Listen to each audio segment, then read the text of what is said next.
तो शुरू करते हैं।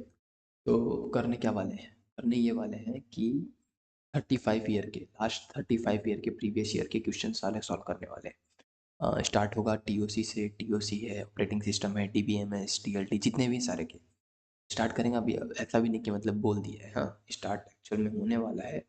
और होगा कहाँ से, तो वही अपना लगभग मान लीजिए 1889 से स्टार्ट कर रहे हैं, ठीक है। सो कम से कम कोशिश रहेगी यहाँ से स्टार्ट करने की। और 1889 से लेके 2024 तक के जितने भी PYQs हैं TOC के, वो कंप्लीट करेंगे। हाँ, इसमें हमें कम से कम मान लीजिए 3 लेक्चर लग जाएंगे। जैसे अराउंड आपको हर टॉपिक में 100 भी क्वेश्चंस हैं, तो इसलिए हमें लगभग लगभग मान के चलिए आप कि अराउंड हमें इतना मिनट लग जाएगा। कितना लगभग ऑन ऑन एवरेज आप ये अगर लेके पकड़ के चलेंगे तो ये हो जाएगा। 1 सेकेंड रुकिएगा जरा, डिफ़ॉल्ट चालू करना पड़ेगा।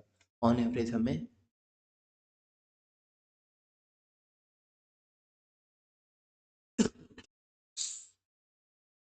हमें लगभग आप मान के चलिए 1 सेकेंड, जरा सा दिक्कत दे दिया है आज। टूल्स की दिक्कत है, कोई दिक्कत नहीं, हो जाएगा।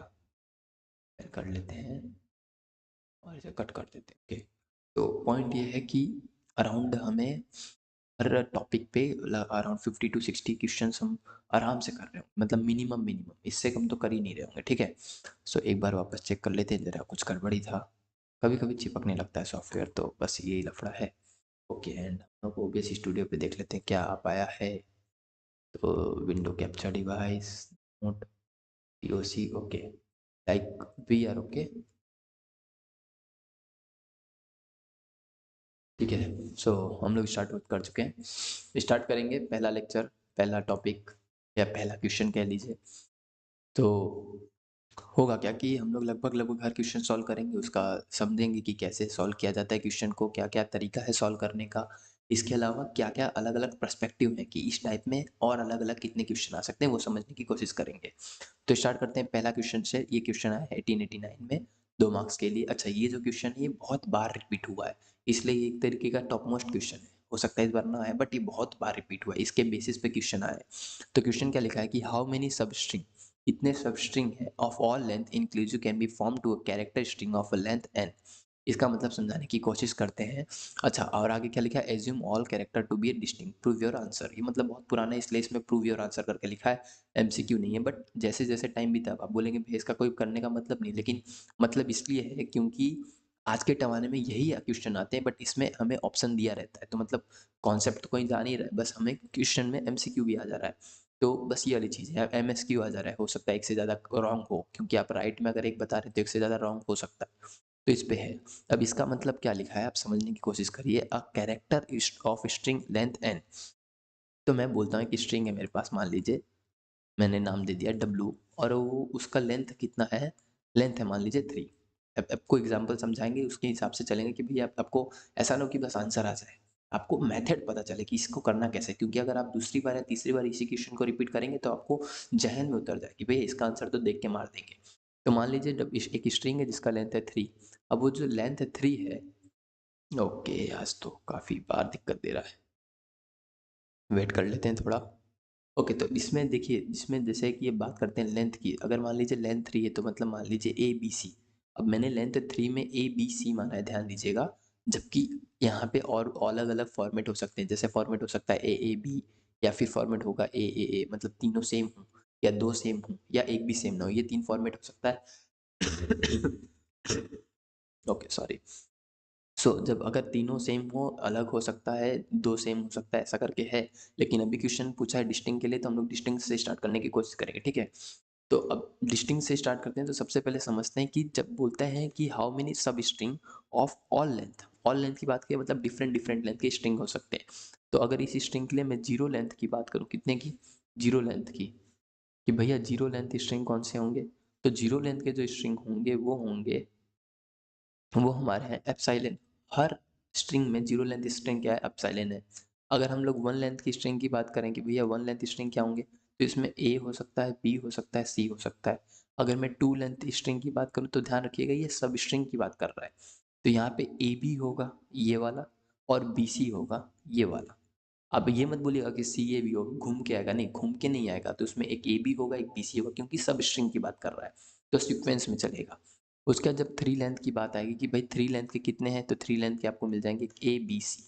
तो अगर आप एक कैटेगराइज फॉर्म में देखने की कोशिश करेंगे, तो जब लेंथ थ्री था, लेंथ कितना था थ्री, तो आपका जो आउटपुट है कितने डिफरेंट टाइप के सब स्ट्रिंग आए, तो 1 2 3 4 2 3 4 5 6 7, तो कितने आए टोटल आपके स्ट्रिंग, मतलब डिफरेंट टाइप ऑफ, इसका आंसर कितना आ रहा है 7।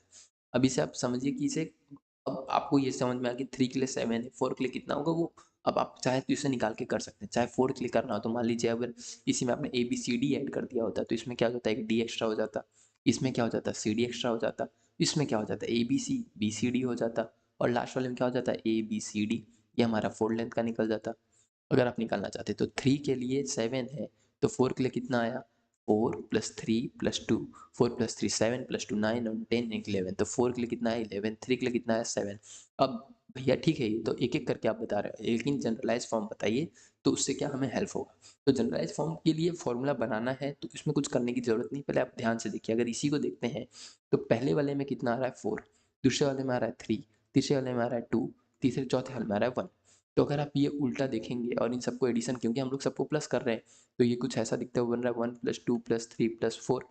तो ये क्या सम ऑफ नेचुरल नंबर है, इसका फॉर्मूला क्या होता है n × n+1 डिवाइड बाई 2। ठीक है, तो अब हमें ये पता चल गया कि ओके भैया सारे को प्लस करना है, लास्ट में जो जीरो लेंथ का स्ट्रिंग उसे भी हमें एक प्लस कर देना है। तो ये हमारा क्या एक जनरलाइज फॉर्मूला बन गया। अब इसमें आप चाहे थ्री की वैल्यू रखिए, तो थ्री रखेंगे तो 3 × 4 डिवाइड बाई 2 + 1, 2 से 2 कटा, 3 × 2 = 6 + 1 आंसर आ गया 7। अगर आप 4 रखेंगे तो 4 × 5 डिवाइड बाई 2 + 1 हो जाएगा, तो 2 से 2 कटा, 2 5 10 + 1 11 हो जाएगा। तो ये तो हमने प्रूफ कर दिया। अब इसके अलग अलग वेरिएशन समझते हैं, तो इसका कितना आंसर आने वाला है, इसका आंसर आने वाला है हमारा n × n+1 डिवाइड बाई 2 + 1। अच्छा, अब किसी को और कोई कितने आंसर आपने देखा होगा, इसे ऐसा भी लिख देते हैं सब्मिशन ऑफ n+1, क्योंकि सब्मिशन ऑफ n को ही हम क्या बोलते हैं n × n+1 डिवाइड बाई 2, मतलब सब्मिशन हो रहा है हमारा 1 से लेके n टर्म तक का। ठीक है, अब इसके वेरिएशन समझने की कोशिश करते हैं। जुकाम है, थोड़ा बुखार भी है, बट पढ़ाई नहीं रुकनी चाहिए। ओके, तो जब बात करते हैं कि वेरिएशन समझने की कोशिश करते हैं, तो इसके अंदर वेरिएशन क्या चीज़ का आ सकता है, तो वेरिएशन अलग अलग तरीके के आ सकते हैं। जैसे अब ये जब आपके सारे स्ट्रिंग डिफरेंट है, तो आपको मैक्सिमम लेंथ मिल रहा है। मैक्सिमम लेंथ हर बार कितना मिल रहा है, n × n+1 डिवाइड बाई 2 + 1। लेकिन यहीं पे अगर सारे स्ट्रिंग सेम होंगे, तो हमें मिनिमम स्ट्रिंग देखने को मिलेगा। तो आइए देखते हैं मिनिमम स्ट्रिंग कितना है पहले, उसके बाद फिर कुछ चीज़ें समझने की कोशिश करते हैं। नहीं, पूरा नहीं काटना चाहिए, आई थिंक सो हमें यहाँ से काट देना चाहिए सब कुछ, कि हमने हमने जो चीज़ किया उसे आपको दिखा दिया कि भाई इसका आंसर क्या है, आपने ये समझ लिया। अब मान लीजिए मैं लेता हूँ एक लेंथ ए, तो इसका जीरो लेंथ तो एप्सिलॉन होगा। ओके भैया, वन लेंथ में एक बार ए लिखेंगे, दूसरी बार क्या ए लिखेंगे नहीं, क्योंकि सेम चीज़ आ रहा है, तो वन लेंथ में तो ए आ गया हमारा, तो हम वापस रिपीट नहीं करेंगे। टू लेंथ में हमने ए लिख दिया, फिर से रिपीट नहीं करेंगे। थ्री लेंथ में हम लोग फिर से ए लिख देंगे, एंड फोर्थ लेंथ में भी ए। तो आपको क्या दिख रहा है, जब हमें सेम स्ट्रिंग मिल रहा है, तो इसका जो आंसर है वो क्या आ रहा है, फोर के लिए 1 2 3 4 5, फोर के लिए सॉरी, हाँ फोर के लिए 5 आ रहा है। अगर वही हम लोग थ्री लेंथ तक मतलब थ्री के लिए देखे होते, तो हमारा आंसर कितना आता है 4। फोर के लिए देख रहे हैं तो 5। तो मतलब इसमें सिंपल सा है कि अगर हमें मैक्सिमम स्ट्रिंग पूछ ले क्वेश्चन कि मैक्सिमम सब स्ट्रिंग बताओ, अगर सारे जो हमारे स्ट्रिंग है वो डिफरेंट है, तो मैं बोल देता हूँ डब्लू जो है सारे डिफरेंट हैं। तो आप यहाँ समझिएगा, डब्लू को मैं एज ए स्ट्रिंग बता रहा हूँ कि भाई जो हमारा डब्लू एक स्ट्रिंग है, अगर वो सारे के उसके सारे कैरेक्टर डिफरेंट हैं, डिफरेंट कैरेक्टर हैं उसके, तो हमारा जो मैक्सिमम स्ट्रिंग तब आएगा वो क्या आएगा, submission of n+1 which is nothing but n × n+1 divide by 2 + 1। ठीक है, ये चीज़ समझ में आ गया। अगर वही मिनिमम स्ट्रिंग कोई पूछे कि भाई मिनिमम सब स्ट्रिंग कब आता है, तो मिनिमम सब स्ट्रिंग तब आएगा जब जो हमारा डब्लू या जो हमारा स्ट्रिंग है वो सेम हो, ऑल कैरेक्टर सेम हो, कैसा सारे कैरेक्टर सेम हो, तो हमारा मिनिमम आएगा वो कितना आएगा n+1, मतलब फोर के लिए 5, 5 के लिए 6, 6 के लिए 7। ठीक है, ये दो वेरिएशन कंप्लीट हो गए। इसमें एक और वेरिएशन आता है कि भैया मैक्सिमम और मिनिमम के बीच का कोई आ सकता है, बिल्कुल आ सकता है। अगर आप ये वाला एग्जांपल लें, तो ये वाले एग्जांपल में बीच का भी आ सकता है, जैसे एप्सिलॉन वन लेंथ स्ट्रिंग हो गया, टू लेंथ स्ट्रिंग में हम लोग यहाँ पे ए लेंगे, दूसरी बार ए नहीं लेंगे, बस बी लेंगे। तो देखिए यहाँ पे एक वैल्यू कम हो गई ना, उसके बाद तो मतलब n+1 तक तो नहीं जाएगा, उससे छोटा होगा। अगर हम लोग तीसरी बार लेंगे तो डबल ए और ए बी ले सकते हैं, ठीक है, और तीसरी बार लेंगे तो ए बी लेंगे। तो ये जो पूरा बना वो कितना बना, 1 2 3 4 5 6, तो ये 6 आया। अगर इसका मिनिमम और मैक्सिमम निकालना होता तो 3 लेंथ का मिनिमम हमने देखा था कितना हो रहा था, 7, सॉरी मैक्सिमम कितना होता है, मैक्सिमम हो जाता है, मिनिमम हमारा हो जाता है 4, क्योंकि 3 लेंथ की बात हो रही है, और मैक्सिमम हमारा हो जाता है 7। अब ये कैसे है, इसमें जब है ए बी सी जैसा सारा डिफरेंट, और इसमें कब है जब ए सेम है, और इसके बीच में मतलब या 5 हुआ या 6 हुआ, ये दोनों कब निकलेगा, जब इधर जो वैल्यू है वो कुछ ऐसी रहेंगी जिसमें वैल्यू सेम भी है और डिफरेंट भी है। ओके, तो ये पूरा वेरिएशन है, जिसमें अगर आपसे कोई पूछता है कि मिनिमम सब स्ट्रिंग एक लेंथ ऑफ स्ट्रिंग के लिए कितना निकलेगा, तो वो हमें बताना है। अगर उसमें इंक्लूडेड जीरो है तो एप्सिलॉन मतलब +1 करना है, नहीं है तो नहीं करना है। ठीक है, first question completed. I think इससे ज़्यादा इसमें ज़्यादा जानकारी की जरूरत नहीं है, बट ओवरऑल जो भी था मैंने बता दिया, इसका पूरा कॉन्सेप्ट, मतलब इससे ऊपर इसमें क्वेश्चन ही नहीं आएगा। एक तरीके से ये टॉपिक ही खत्म। ओके, अब देखते हैं दूसरा क्वेश्चन। अब दूसरे क्वेश्चन से स्टार्ट हो गया हमारा, रेगुलर नॉन रेगुलर ये सब भी है, तो थोड़ा आराम से करेंगे, एनएफए डीएफए भी आएंगे, ठीक है। तो अब किसी ने बोला कि भैया L1 एक रेगुलर लैंग्वेज है, ठीक है, उसके बाद L2 सॉरी R2 जो है ये भी एक हमारा क्या है, रेगुलर लैंग्वेज है। अब अगर L1 रेगुलर है, L2 रेगुलर है, तो हमें बताना है कि चार ऑप्शन दिया है, L1 और L2 का इंटरसेक्शन करने पे क्या वो नॉट रेगुलर होगा, या फिर R1 या R2 का यूनियन करने पे नॉट रेगुलर होगा, या फिर हम लोग all string subset of all string में से जब हम R1 को माइनस करेंगे तो क्या वो रेगुलर आएगा, या फिर जब हम R1 का किनली क्लोजर करेंगे मतलब किनली स्टार करेंगे तो क्या वो नॉट रेगुलर होगा। तो देखिए जब भी ऐसा कोई क्वेश्चन है जिसमें R1 के साथ R1 का ही कंपैरिजन कर रहे हैं, तो बहुत सिंपल सा याद करना है कॉन्सेप्ट, कि ऐसे बहुत सारे हैं जो रेगुलर देते हैं लेकिन नॉन रेगुलर बहुत कम है, तो हमें नॉन रेगुलर याद कर लेना है। तो भैया मतलब समझने को समझ सकते हैं, लेकिन अभी हम लोग की स्पेस में PYQ मतलब इतना टाइम नहीं कि हर एक चीज़ समझें, तो कहीं कहीं पे मैं डायरेक्ट आपको बताऊंगा कि भाई इसे ऐसे कर लो, ध्यान भी रह जाएगा और आपका क्वेश्चन भी सॉल्व हो जाएगा। तो जैसे ही कभी याद रखना, रेगुलर जो है इसका क्लोज कहाँ नहीं होता, ये कहाँ क्लोज नहीं होता, इन सब में क्लोज है, इसमें क्लोज नहीं होता एक सबसेट में, जब रेगुलर के अंदर सबसेट होता है, या फिर दूसरा क्योंकि क्या होता है दूसरे में हो जाता है हमारा कि भाई वो इन्फिनाइट की कोई भी टर्म से यूनियन इंटरसेक्शन कुछ भी होता है, तो इन्फिनाइट का और, तो आपको इतना ध्यान रखना है कि एक रेगुलर कब नॉन रेगुलर बन जाता है, जब या तो हम उसका सबसेट ढूंढने लगे, या फिर हम उसे इन्फिनाइट के साथ कोई भी ऑपरेशन परफॉर्म करें, चाहे कॉन्केट हो, चाहे आपका और हो, चाहे आपका डिफरेंस हो, सेट डिफरेंस हो, कुछ भी हो, ठीक है। तो रेगुलर से नॉट रेगुलर कब बन रहा है, जब हमारा या तो सबसेट हो रहा है या फिर इन्फिनाइट ऑल, मतलब इन्फिनाइट के साथ कोई भी कॉम्बिनेशन ऑपरेशन दे दो, तो नॉट रेगुलर हो जा रहा है, ठीक है। ये चीज़ बस इतनी ध्यान लेकर रखनी है। तो अब जब भी रेगुलर कैसे क्वेश्चन आएंगे कि रेगुलर के साथ हमारा कौन है जो नॉन रेगुलर बना पा रहा है, तो वो है सबसेट एंड इन्फिनाइट ऑल, ठीक है। तो अब इसे अगर ध्यान रखना चाहे तो ऐसा रख लें कि रेगुलर से हमको नॉट रेगुलर कब मिलता है, जब हमारे पास सबसेट या इन्फिनाइट हो ऑल ऑपरेशन में, ठीक है। ये चीज़ समझ में आ गया। इसके बाद अब चलते हैं क्वेश्चन पे। तो देखिए इंटरसेक्शन तो रेगुलर देगा, मतलब ये ऑप्शन रॉन्ग है। यूनियन करेंगे तो भी रेगुलर देगा, मतलब ये भी ऑप्शन रॉन्ग है।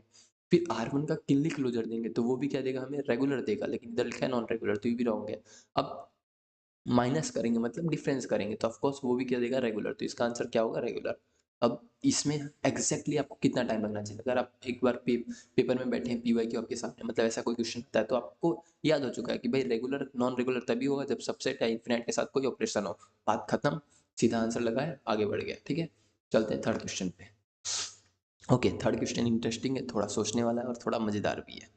अब इसमें क्या है, तीन लैंग्वेज दी है, एक R लैंग्वेज दिया है जिसका है 1 + 0 का होल स्टार, दूसरा हमारे पास एक S लैंग्वेज है वो दिया है 1 का स्टार एंड 0, एंड देन हमें दिया है तीसरा T = 1 एंड 1 का स्टार एंड 0। ओके, अब पॉइंट क्या है, इसमें हम डायरेक्ट सॉल्व कर सकते हैं, बट मेरा मेरा पर्सनल थिंकिंग क्या है कि जब आप ऐसे क्वेश्चन कर रहे हैं और इस समय आपके पास टाइम है 1 डेढ़ महीने का, तो आप हर क्वेश्चन में अपनी हर चीज़ को निकालने की कोशिश करिए, जैसे आप NFA बनाने की कोशिश करिए, आप DFA भी बनाने की कोशिश करिए, इससे प्रैक्टिस भी अच्छे से होगा। टाइम का क्या, इस समय आप जब मूक टेस्ट दें तब आप टाइम पे ध्यान दें, जब लेकिन PYQ कर रहे हैं तो उस समय ध्यान देने की कोई ज़रूरत नहीं है। 1 मिनट बस मुझे दीजिए, मैं देख लूँ जरा मैं लाइव हूँ कि नहीं। हम्म। ठीक है, तो अब बात करते हैं कि भाई अब इसे कैसे करना है। तो सबसे पहले हम एनएफए बनाएंगे, डीएफए बनाएंगे, उसके बाद फिर हम अपना क्वेश्चन जो है उसे सॉल्व करेंगे। तो पहले एनएफए और डीएफए की बात करते हैं। जब हम एक लैंग्वेज लेते हैं आर जिसकी वैल्यू है 1 एंड 1+0 का होल स्टार। तो जब आप एनएफए बनाएंगे तो एनएफए को क्या मतलब है, एनएफए को बस मतलब है मेरा आंसर निकालने से। तो वो क्या बोलेगा भाई, एप्सिलॉन एक्सेप्टेड है, नहीं। मिनिमम स्ट्रिंग क्या एक्सेप्टेड है, 1। तो उन्होंने 1 एक्सेप्ट करवा दिया। उसके बाद 0 1 का कोई भी वैल्यू एक्सेप्टेड है। तो ये हमने एक एनएफए बना दिया इसके लिए। अब हम बनाने की कोशिश करेंगे डीएफए, क्योंकि हम हर चीज़ बनाना सीख रहे हैं। मतलब इस समय ऐसा है ना कि हम एक तरीके से टेस्ट भी अपना दे रहे हैं और एक तरीके से हमें टाइम की बॉन्डिंग भी नहीं है कि भाई हमें ऐसा नहीं है ना कि भाई टाइम से पहले करना है। हमें ऐसे करना है कि हमारा कोई कॉन्सेप्ट छूट ना जाए, कोई एक्सपेक्टेशन छूट ना जाए कि मैंने इस तरीके से सवाल कभी देखा ही नहीं था, ऐसा वाला। अब इसी को अगर हम डीएफए बनाएंगे तो कैसे बनाएंगे, एप्सिलॉन एक्सेप्टेड नहीं, तो इधर से हम 1 ले जाएंगे, ठीक है। तो जीरो, अब जीरो से कुछ हो सकता है, यहाँ पे नहीं हो सकता, तो जीरो को हम डाल रहे हैं डेड स्टेट में। इसको मैं नाम दे देता हूँ डेड स्टेट, ठीक है। ओके, अब 1 के बाद क्या है कि जो स्टेट है वो हमारा फाइनल स्टेट है, यहाँ पे ये भी फाइनल है। तो फाइनल स्टेट में जाते ही हम इसमें 0 और 1 का लूप घुमा देंगे, ठीक है। तो ये तो हो गया। अब ये स्टेट बचा, तो डेड स्टेट को हम आपस में 0 1 का लूप घुमा देंगे। तो हमें दिख रहा है एनएफए में कम से कम 2 स्टेट लगेंगे, डीएफए में कम से कम 3 स्टेट लगेंगे। तो अगर समहाउ क्वेश्चन कुछ ऐसा आता जिसमें हमें कुछ ऐसा बनाने के लिए दे देता, तो अब हमें ये भी चीज़ आती है। तो ऐसा नहीं कि हम बस कर ले रहे हैं पीवाई क्यू, नहीं, एकदम शिद्दत से कर रहे हैं पीवाई क्यू। ऐसा ना हो कि भाई हमें आ रहा है नहीं आ रहा है, ऐसा कुछ नहीं, ठीक है। तो ये चीज़ तो हो गई। चलिए, अब ये तो मैंने बस एक्स्ट्रा बता दिया आपको कि पता चल जाए आपको एनएफए क्या है, डीएफए क्या है। अच्छा, एक काम करते हैं, इसमें से डीएफए डिलीट मार देते हैं, आपको एनएफए से समझाने की भी कोशिश करेंगे कि आंसर में बता क्या है, ठीक है। तो ये हमारा एनएफए हो गया। उसके बाद फिर एस नंबर पे चलते हैं, मतलब सेकेंड लैंग्वेज जो एक्सप्रेशन दिया है वो दिया है 1 1 स्टार एंड 0। इसका सिंपल सा एनएफए बनेगा। ओनली एप्सिलॉन तो है एक्सेप्टेड, नहीं बोले, हाँ। 1 1 के बाद कितनी भी बार लूप लगा दो, उसके बाद 0। मैं उम्मीद कर रहा हूँ कि आप ये बनाना जान रहे हैं ना, मतलब ये तो समझ में आ रहा है ना कि 1 कैसे ले रहे हैं, 1 का फिर लूप लगा दे रहे हैं, फिर 0 आ रहा है। ऐसा ना हो कि मतलब मैं कर रहा हूँ और आपको समझ ही नहीं आ रहा है कि भैया ने क्या बता दिया। देखिए सिंपल सा, पहले दिखा है 1, तो मैंने एक बार लाइन खींचा 1 के लिए। फिर दिखा मुझे 1 का स्टार, मतलब बार बार आप चल सकते हो 1 को, तो मैंने लूप में डाल दिया 1 को। उसके बाद फिर एक बार 0, तो एक बार 0 पे डाल दिया।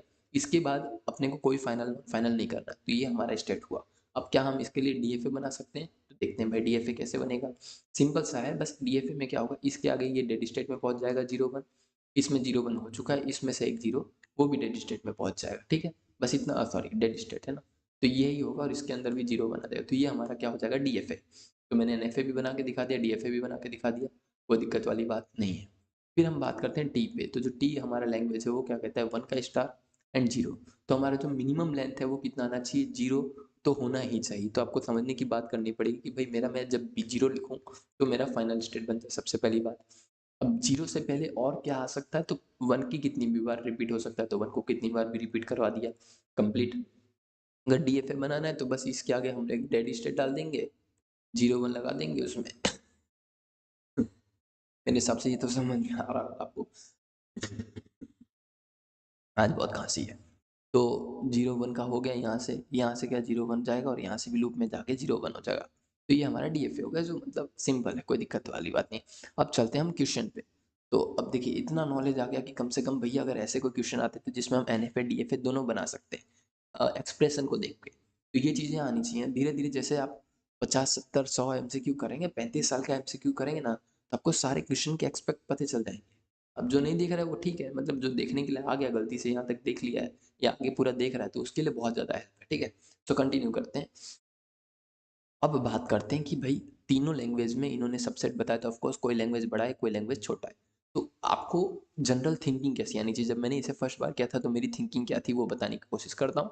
तो इसमें सबसे पहले थिंकिंग ये देखनी है, जब आपने एनएफए डीएफए बनाया तो इसमें देखिए कि मस्ट बी मतलब मिनिमम एक्सप्रेशन क्या बन सकता है, मिनिमम स्ट्रिंग क्या होगी इसकी। तो जब आप इसकी मिनिमम स्ट्रिंग देखेंगे तो इसकी मिनिमम स्ट्रिंग 1 है, इसकी मिनिमम स्ट्रिंग 1 0 है और इसकी मिनिमम स्ट्रिंग 0 है। तब आपको यहाँ से देख के ये चीज़ समझ में आएगा कि आपको कौन से स्ट्रिंग कौन से लैंग्वेज को किससे कंपेयर करना है। कौन से लैंग्वेज को किससे कंपेयर करना है। आप ऐसा नहीं हो कि किसी भी लैंग्वेज को कंपेयर कर दे। जैसे देखिए इसमें 1 है, इसमें 1 0 है, मतलब 1 है, तो आप इन दोनों को कंपेयर करिए। इसमें 0 है, इसमें 0 है, तो आप इन दोनों को कंपेयर। तो ऐसे करके हमें कंपेरिजन करना है। अब ऐसा नहीं पेपर में हम लोग सब ढूंढ रहे हैं, टाइम भी हमें बचाना है। तो अभी तो हम समझने के लिए कर रहे हैं, इसलिए टाइम लगे कोई दिक्कत नहीं, लेकिन बाद में हमें ऐसा करना है कि टाइम हमारा बचे। तो ये सब रेशियो ध्यान में रख के चलना है कि भाई हाँ मैंने कैसे ढूंढना है। तो पहले मिनिमम स्ट्रिंग निकालना है, मिनिमम स्ट्रिंग को देखना है कि भाई किसको मैं किससे कंपेयर कर सकता हूँ। तो मैं सिंपल सी बात है कि लैंग्वेज जो आर है उसको मैं लैंग्वेज एस से कंपेयर कर सकता हूँ। अब बात आती है कि लैंग्वेज आर बड़ा है या लैंग्वेज एस बड़ा है।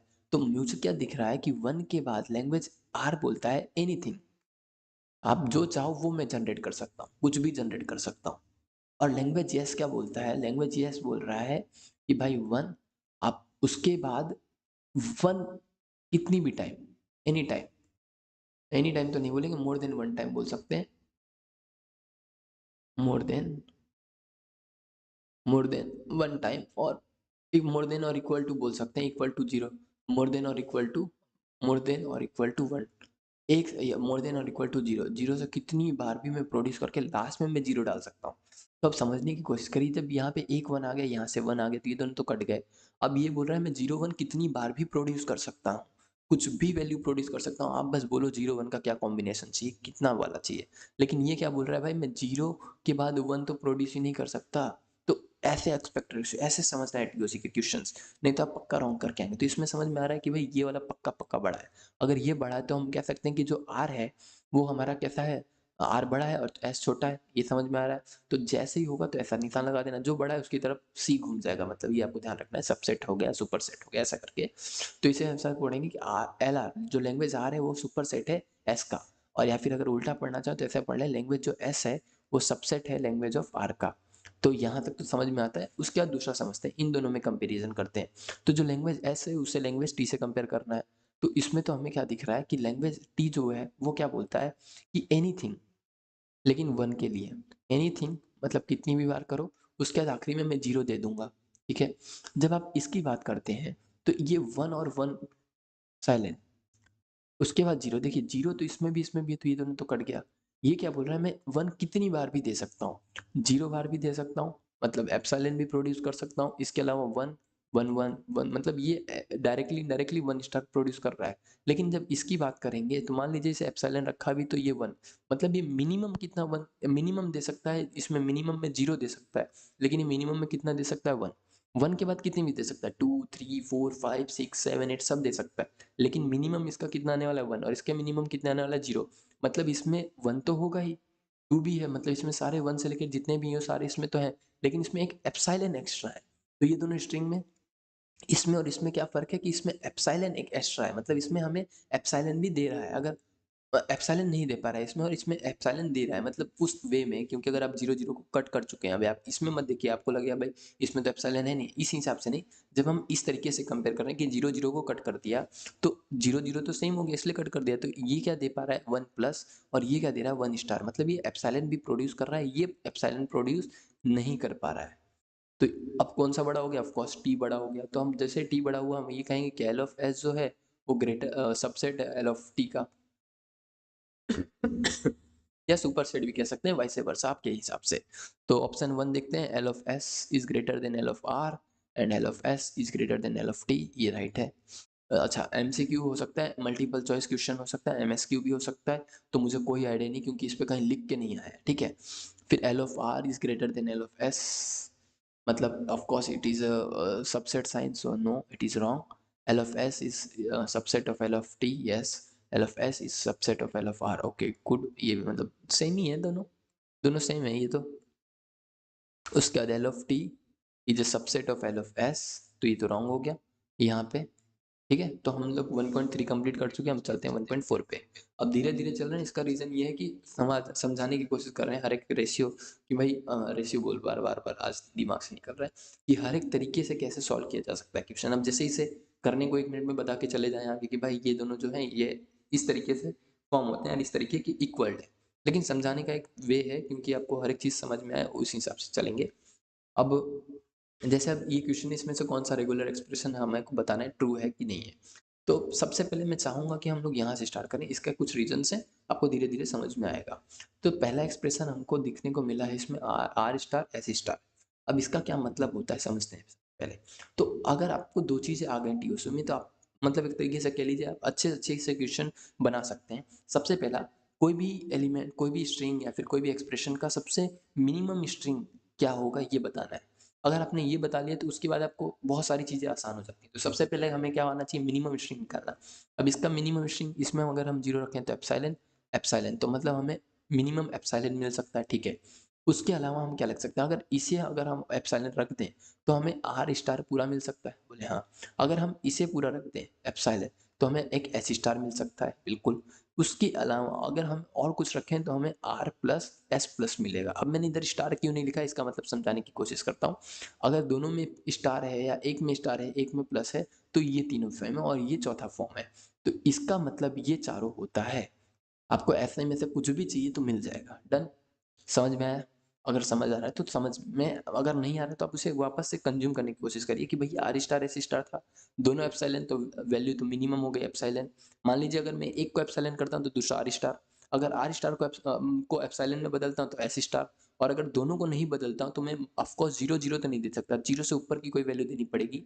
तो उसे हम क्या बोलेंगे, आर प्लस एस प्लस, मतलब किनली पॉजिटिव बोलते हैं जिसे किनली प्लस बोल दो आप, ठीक है।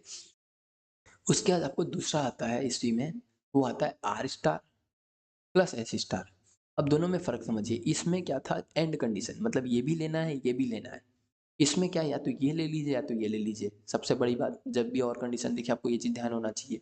तो पहले तो अगर मैं ओनली ये लेता हूँ तो अब ये समझिए, इसमें भी मैं एप्सिलॉन डाल सकता हूँ इसमें भी एप्सिलॉन डाल सकता हूँ। जब दोनों में ही एप्सिलॉन है तो कोई एक एप्सिलॉन उठाऊँ, मेरी मर्जी। तो एक तो एप्सिलॉन आएगा पक्का है, डन भैया।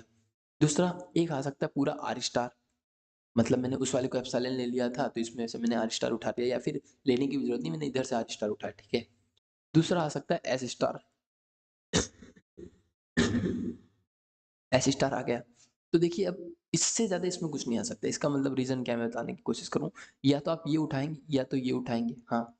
अब आप बोलते हैं कि आर स्टार आपने जब बोल दिया एस स्टार बोल दिया तो इसमें आर प्लस भी ऑलरेडी इंक्लूडेड है, ये कुछ इस तरीके से इंक्लूडेड है। तो वो चीज़ समझने की जरूरत है कि आर प्लस भी इसमें इंक्लूडेड है, तो आर स्टार इसलिए ये हो गया। तो मतलब इसमें जो है टोटल जो वैल्यू है वो है एक्जैक्टली तीन, epsilon R star S star, जो इसके इक्वल नहीं है, तो इसे हम रॉन्ग कर दे रहे हैं।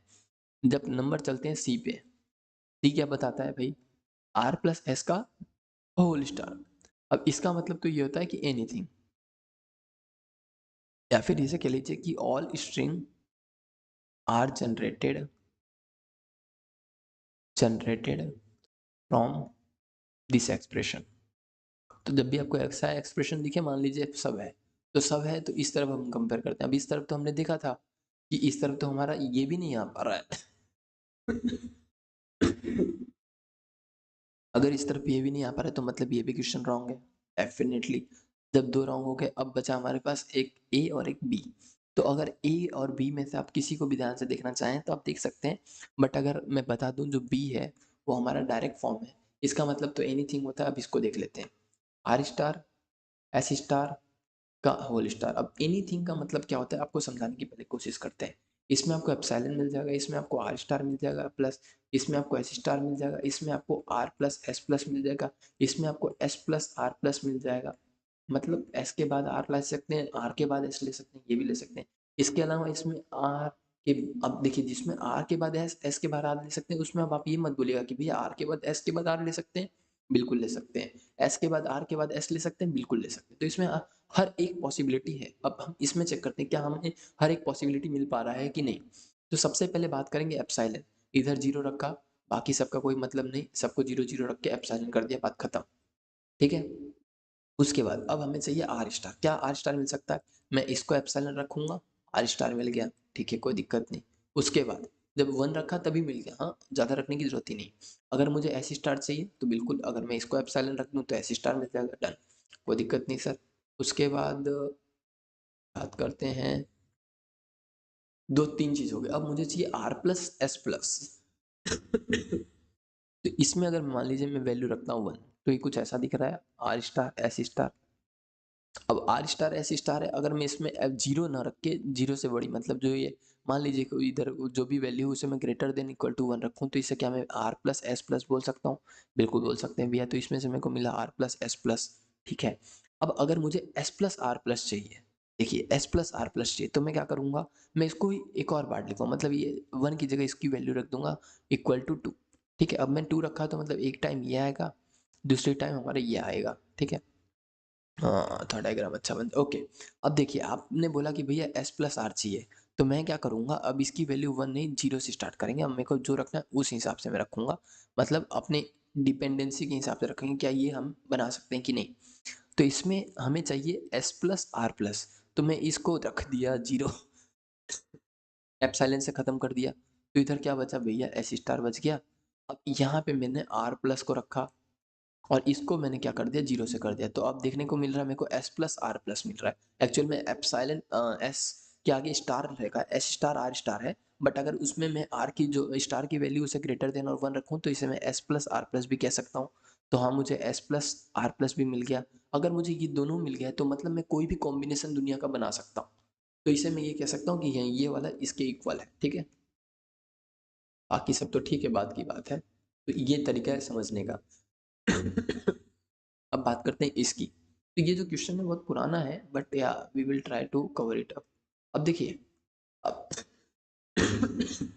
अब जब ये दिया है तो इसका मतलब क्या होता है, any time starting from 0 to any time we can take the value. अब इसमें कौन सी वैल्यू लेनी दी नहीं है, तो मान लीजिए इसे 0 लिया जा सकता है, 1 लिया जा सकता है, 2 3।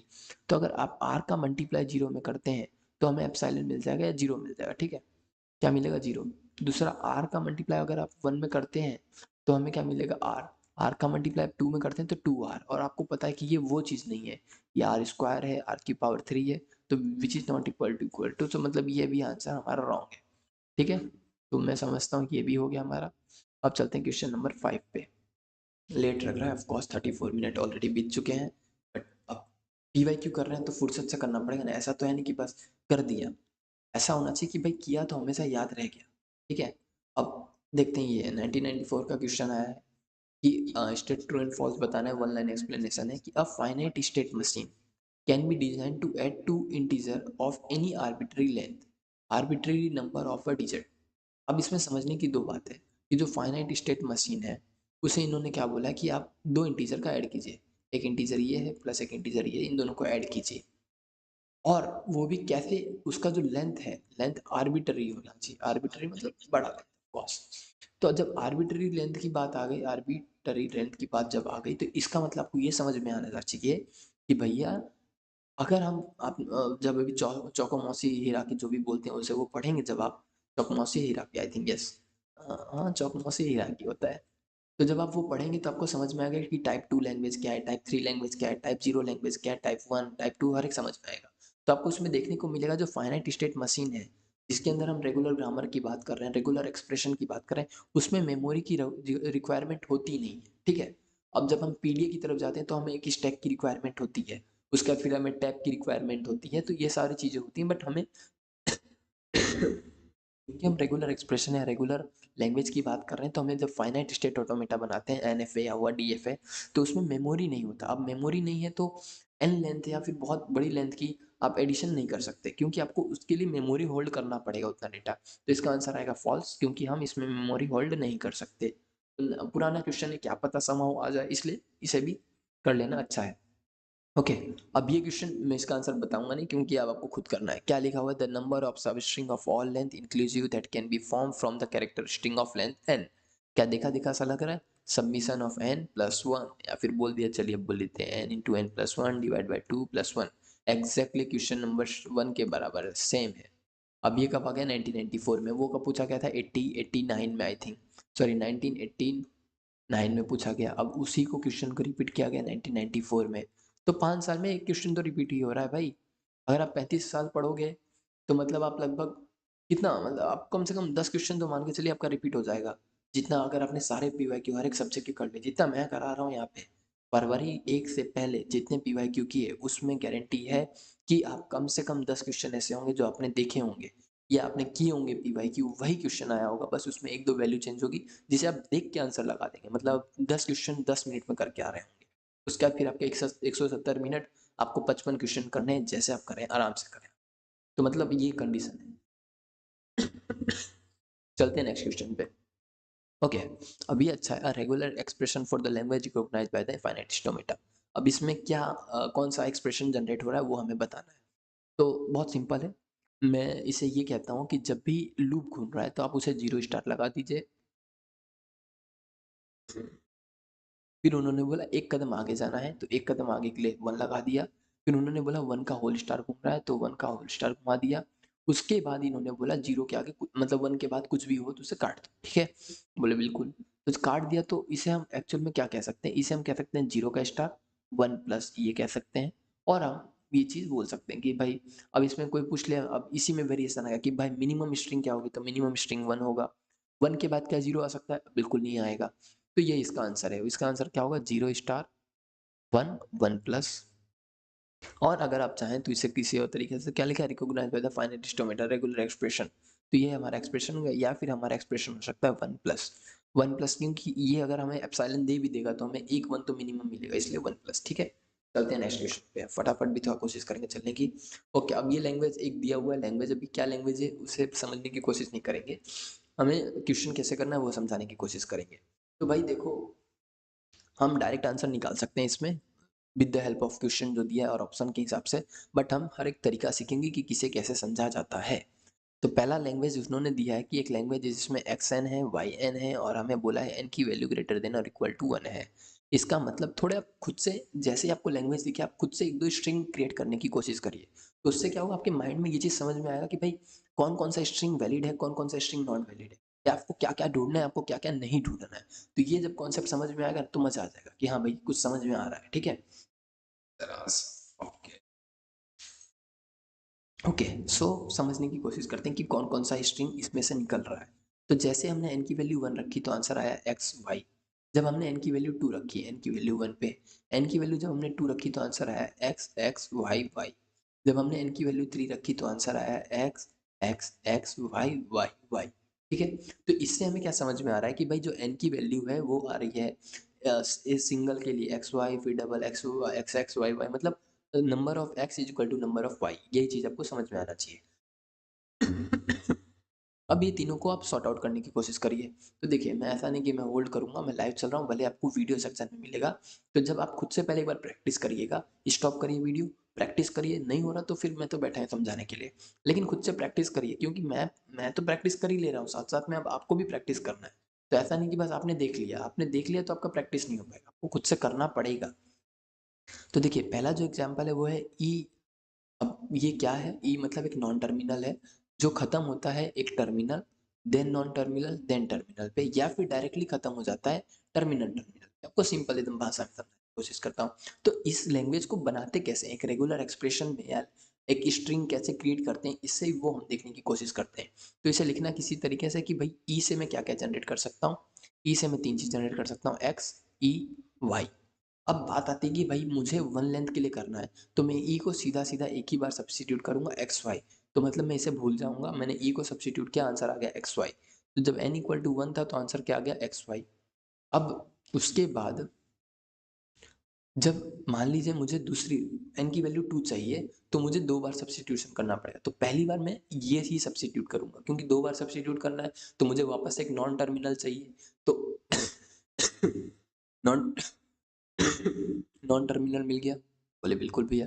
अब ई फिर से क्या जनरेट कर सकता है? 3 चीज, एक एक्स, एक वाई और एक यहाँ पे ई।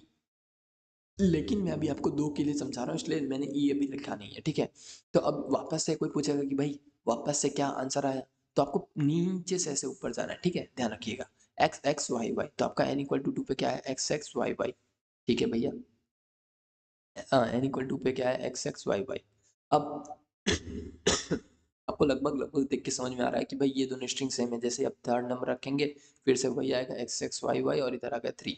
तो मतलब हम कह सकते हैं कि स्ट्रिंग जो 1 है वो लैंग्वेज 1 के बराबर है। अब चलते हैं इस लैंग्वेज सेकेंड और थर्ड ऑप्शन पे। तो सेकेंड और थर्ड ऑप्शन सीधा सीधा है। जैसे यहाँ पे एक ई दिया है, इन्होंने इसकी जगह पे एक डायरेक्ट लिख दिया है कि भाई देखो या तो डायरेक्ट एक्स वाई लिख लो। तो भाई हाँ, एन इक्वल टू 1 पे हमारा एक्स वाई आ रहा है, तो यहाँ तक तो ठीक है, आगे देखते हैं।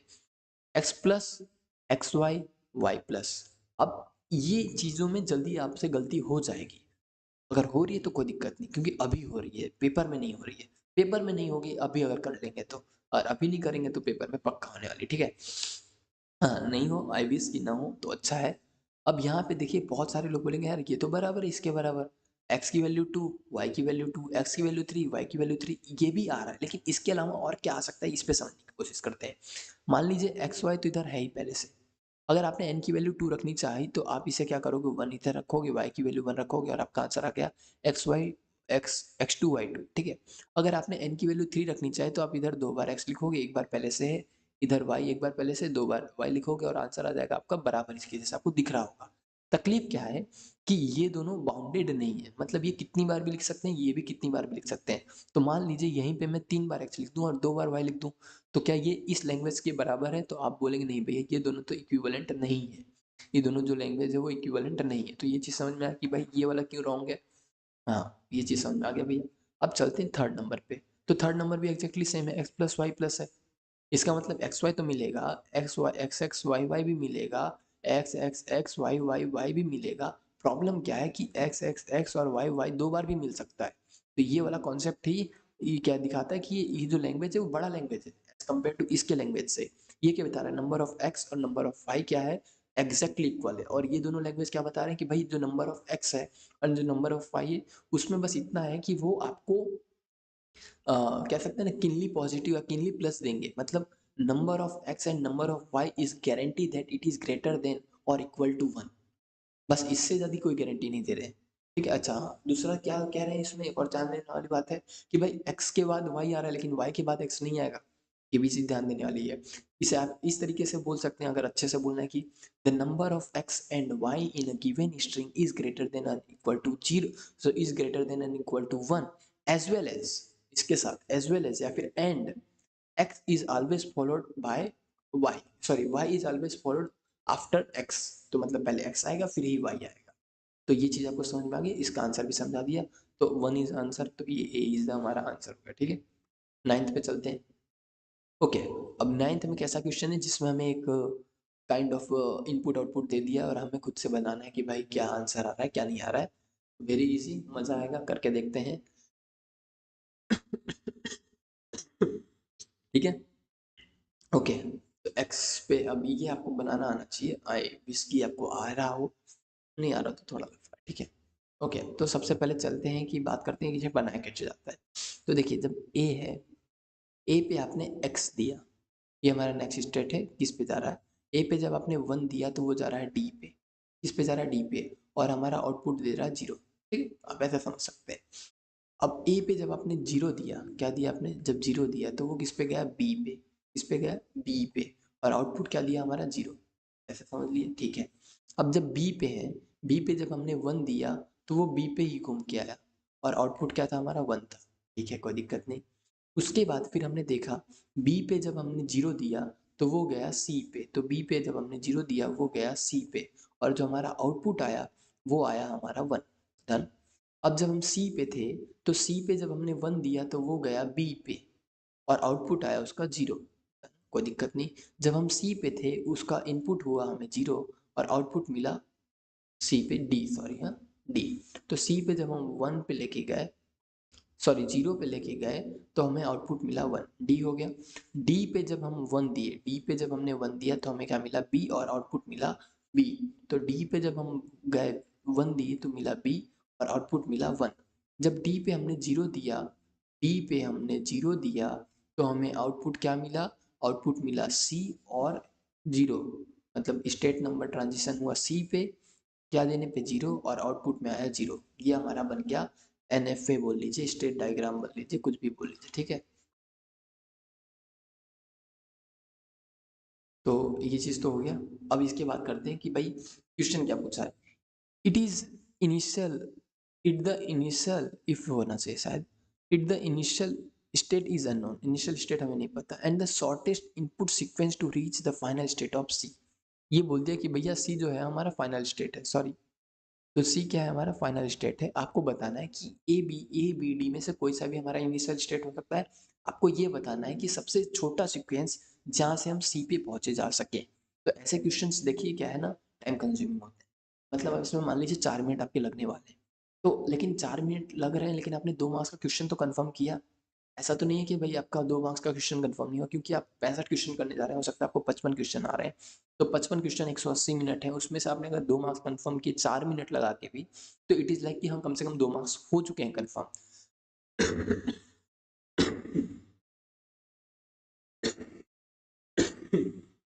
अगर चल रहा है ओके।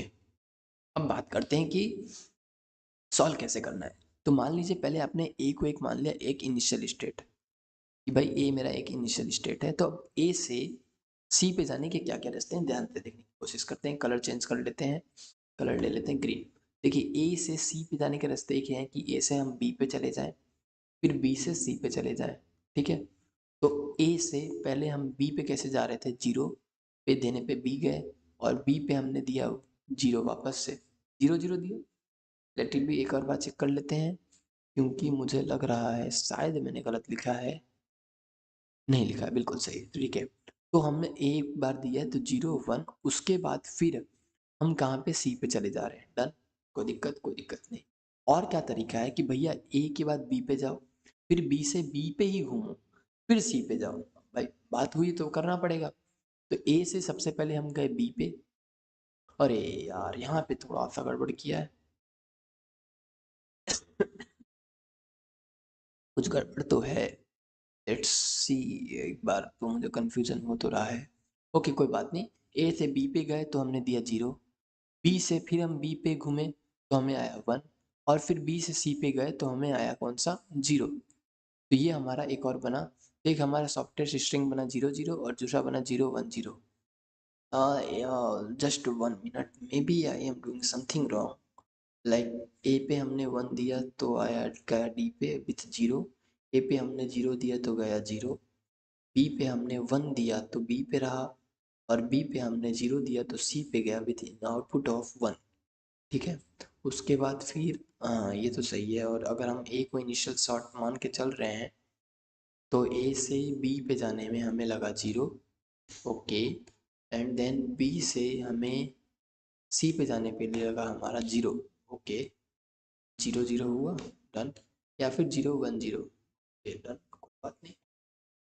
आगे देखते हैं, अपने आप समझ में आएगा कि क्या कुछ गलत कर रहे हैं या फिर सही है। अगर हम लोग मान लीजिए बी को फाइनल मानते हैं, तो हमारे पास दो ही रखता है, एक तो बी से सी जाना, एक तो बी से सी जाना, एक तरीका है बी से पहले बी पे रहना और फिर बी से सी पे जाना। तो बी से सी पे जाना मतलब जीरो, बी से बी पे रहना तो वन एंड देन जीरो, ठीक है, वन जीरो आ गया, बोले तो ये एक तरीका है, बोले हाँ ये तरीका है। तो इसमें एक आ रहा है स्ट्रिंग जीरो, एक आ रहा है वन जीरो। अब बात करते हैं डी की।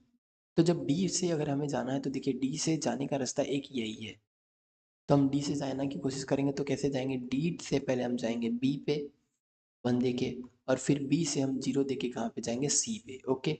या फिर हम कह सकते हैं डी से पहले हम जाएं बी पे, फिर बी से जाएं बी पे, फिर जाएं सी पे, तो वन वन जीरो।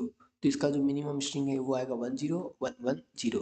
तो देखिए अगर तीन दोनों में, तीनों में आपको एक्चुअल में तो देखना है, तो मिनिमम स्ट्रिंग इसमें मिल रहा है वन जीरो, मतलब जीरो मिल रहा है, लेकिन इन दोनों में नहीं है, वन जीरो इसमें भी है, वन जीरो इसमें भी है। अब इसमें माइट भी मैं कुछ कंफ्यूज गलत कर रहा हूँ, एक बार देख लेते हैं।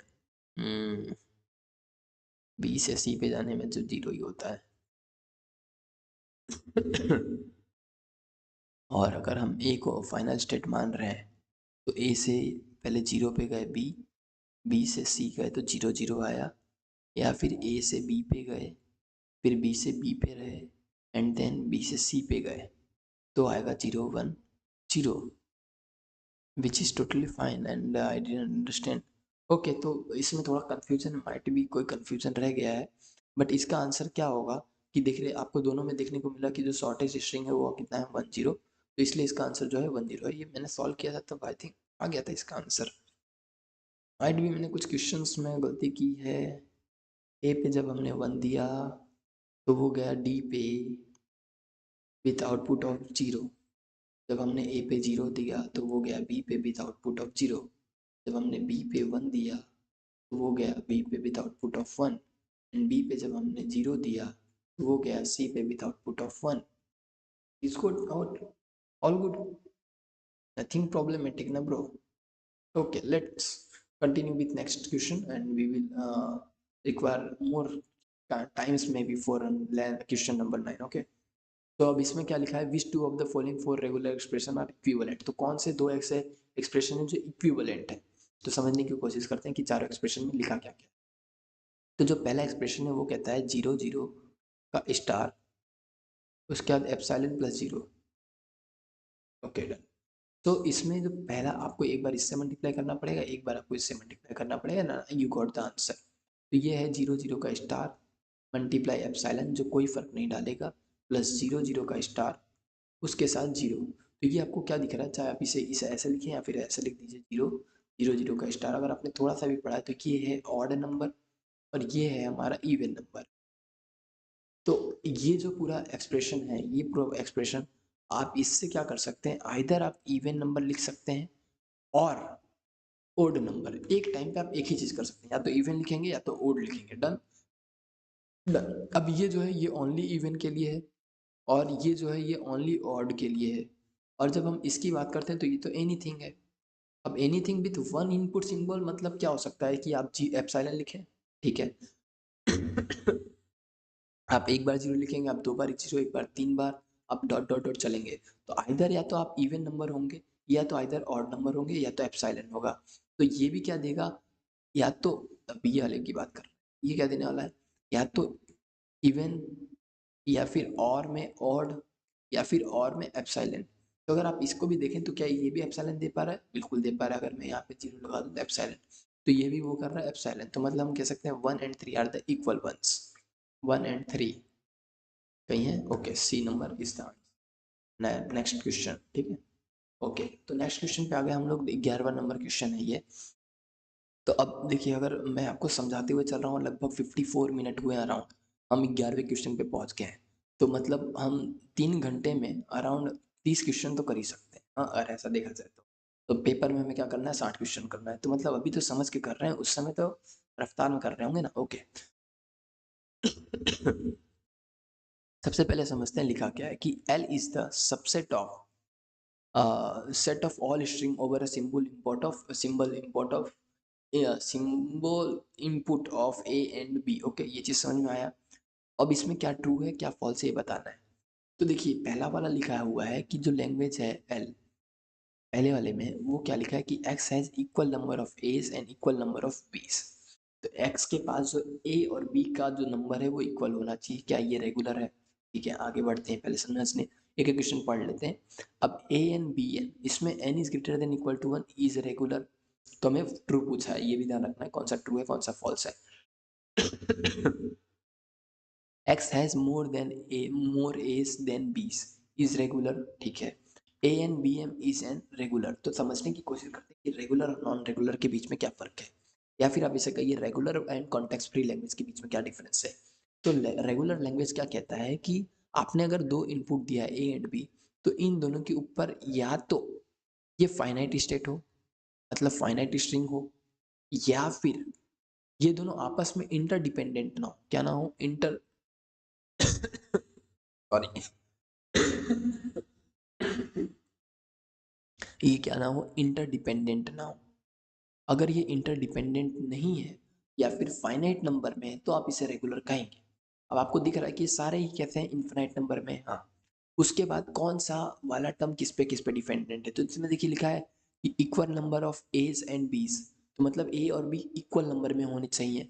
मतलब जब ए एक है तो बी एक है, बी ए दो है तो बी दो है, तो दोनों के बीच में कंपैरिजन हो रहा है कि भाई ए जितना है उसी के हिसाब से हमें बी डालना है। तो ये कैसा चला गया, ये चला गया हमारा कॉन्टेक्स्ट फ्री लैंग्वेज में, कॉन्टेक्स्ट फ्री लैंग्वेज। अब ये क्यों ऐसा हुआ, क्योंकि ये फाइनाइट नंबर भी है और इसमें कंपैरिजन भी है।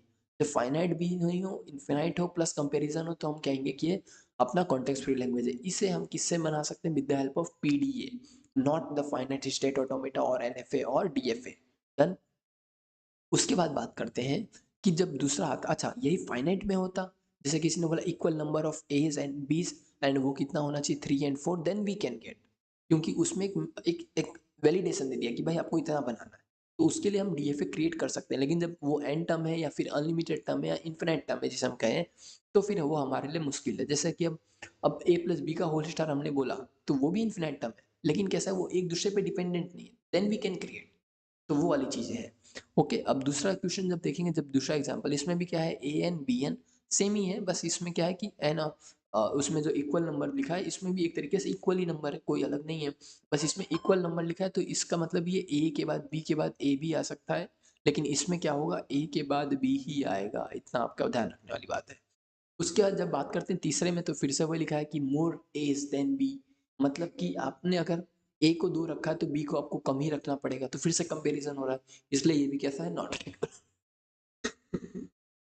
रेगुलर इसमें कौन सा, ये वाला, जिसमें आपको कंपैरिजन नहीं करना, ए अपनी तरफ से डिफाइन है, बी अपनी तरफ से डिफाइन है, दोनों अलग है, दोनों को एक दूसरे से कंपैरिजन मत करिए, दोनों इंटरडिपेंडेंट नहीं है, इंटरडिपेंडेंट नहीं है, इंडिपेंडेंट है। कैसे हैं, इंडिपेंडेंट, कैसे हैं, इंडिपेंडेंट है, मतलब एक दूसरे से कोई फर्क नहीं पड़ रहा। तो इन्फिनाइट हो एंड इंडिपेंडेंट हो, then we can say it is a regular language. Okay, otherwise we can say it is a context free language और नॉन रेगुलर लैंग्वेज। ओके, इस पे बात करते हैं। अच्छा, इसमें कुछ अगर आपको ग्रामर पढ़ना है, टीओसी पढ़ना है, तो आपको समझ में आना चाहिए कि टीओसी स्टार्ट होगा इस तरीके से कि लैंग्वेज है, उससे पहले हम बात करते हैं फाइनाइट लैंग्वेज। ओके, एक फाइनाइट लैंग्वेज है, एक नॉन फाइनाइट लैंग्वेज है, उसके बाद हम बात करें कि भाई फाइनाइट लैंग्वेज में रेगुलर लैंग्वेज भी आता है, नॉन रेगुलर भी, तो उससे थोड़ा और ऊपर चलेंगे। तो फाइनाइट लैंग्वेज के अंदर काउंटेबल फाइनाइट भी आता है, अनकाउंटेबल फाइनाइट भी आता है, सॉरी अनकाउंटेबल फाइनाइट तो नहीं आएगा, काउंटेबल, हाँ काउंटेबल फाइनाइट भी आता है, अनकाउंटेबल फाइनाइट भी आता है। इसका मतलब समझाता हूँ कि कोई चीज़ फाइनाइट है,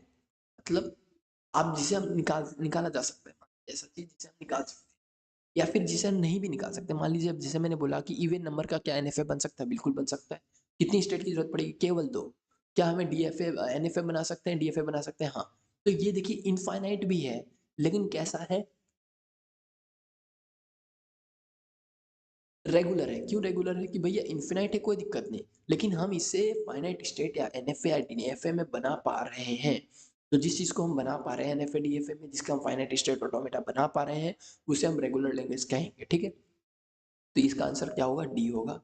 नेक्स्ट क्वेश्चन पे चलते हैं, अभी हम 1996 पे पहुंचे, 2024 तक पहुंच रहे हैं। तो क्वेश्चन तो है, ऐसी बात नहीं कि बस दिखा दिया, ऐसा नहीं कि भाई एक 89 का सीधा 2024 पे पहुंचा दे, नहीं, क्वेश्चन तो है।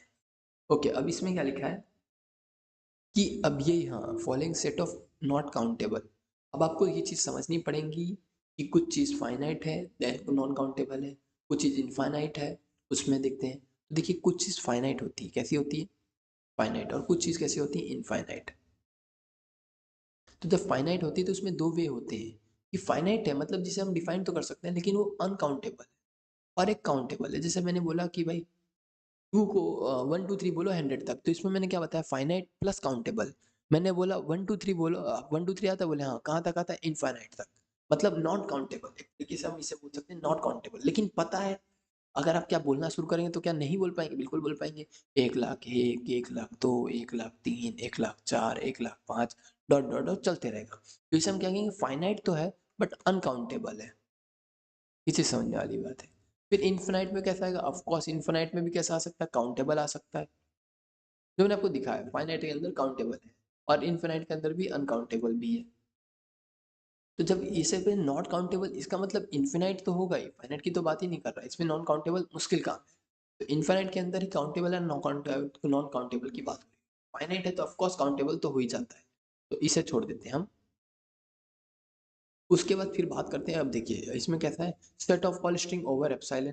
तो हमें पता है सेट ऑफ होल स्ट्रिंग कितना बनेगा, होल स्टार बनेगा, ठीक है। Set of all language, all regular language over epsilon, फिर से ये कितना बनेगा, ये बन जाएगा।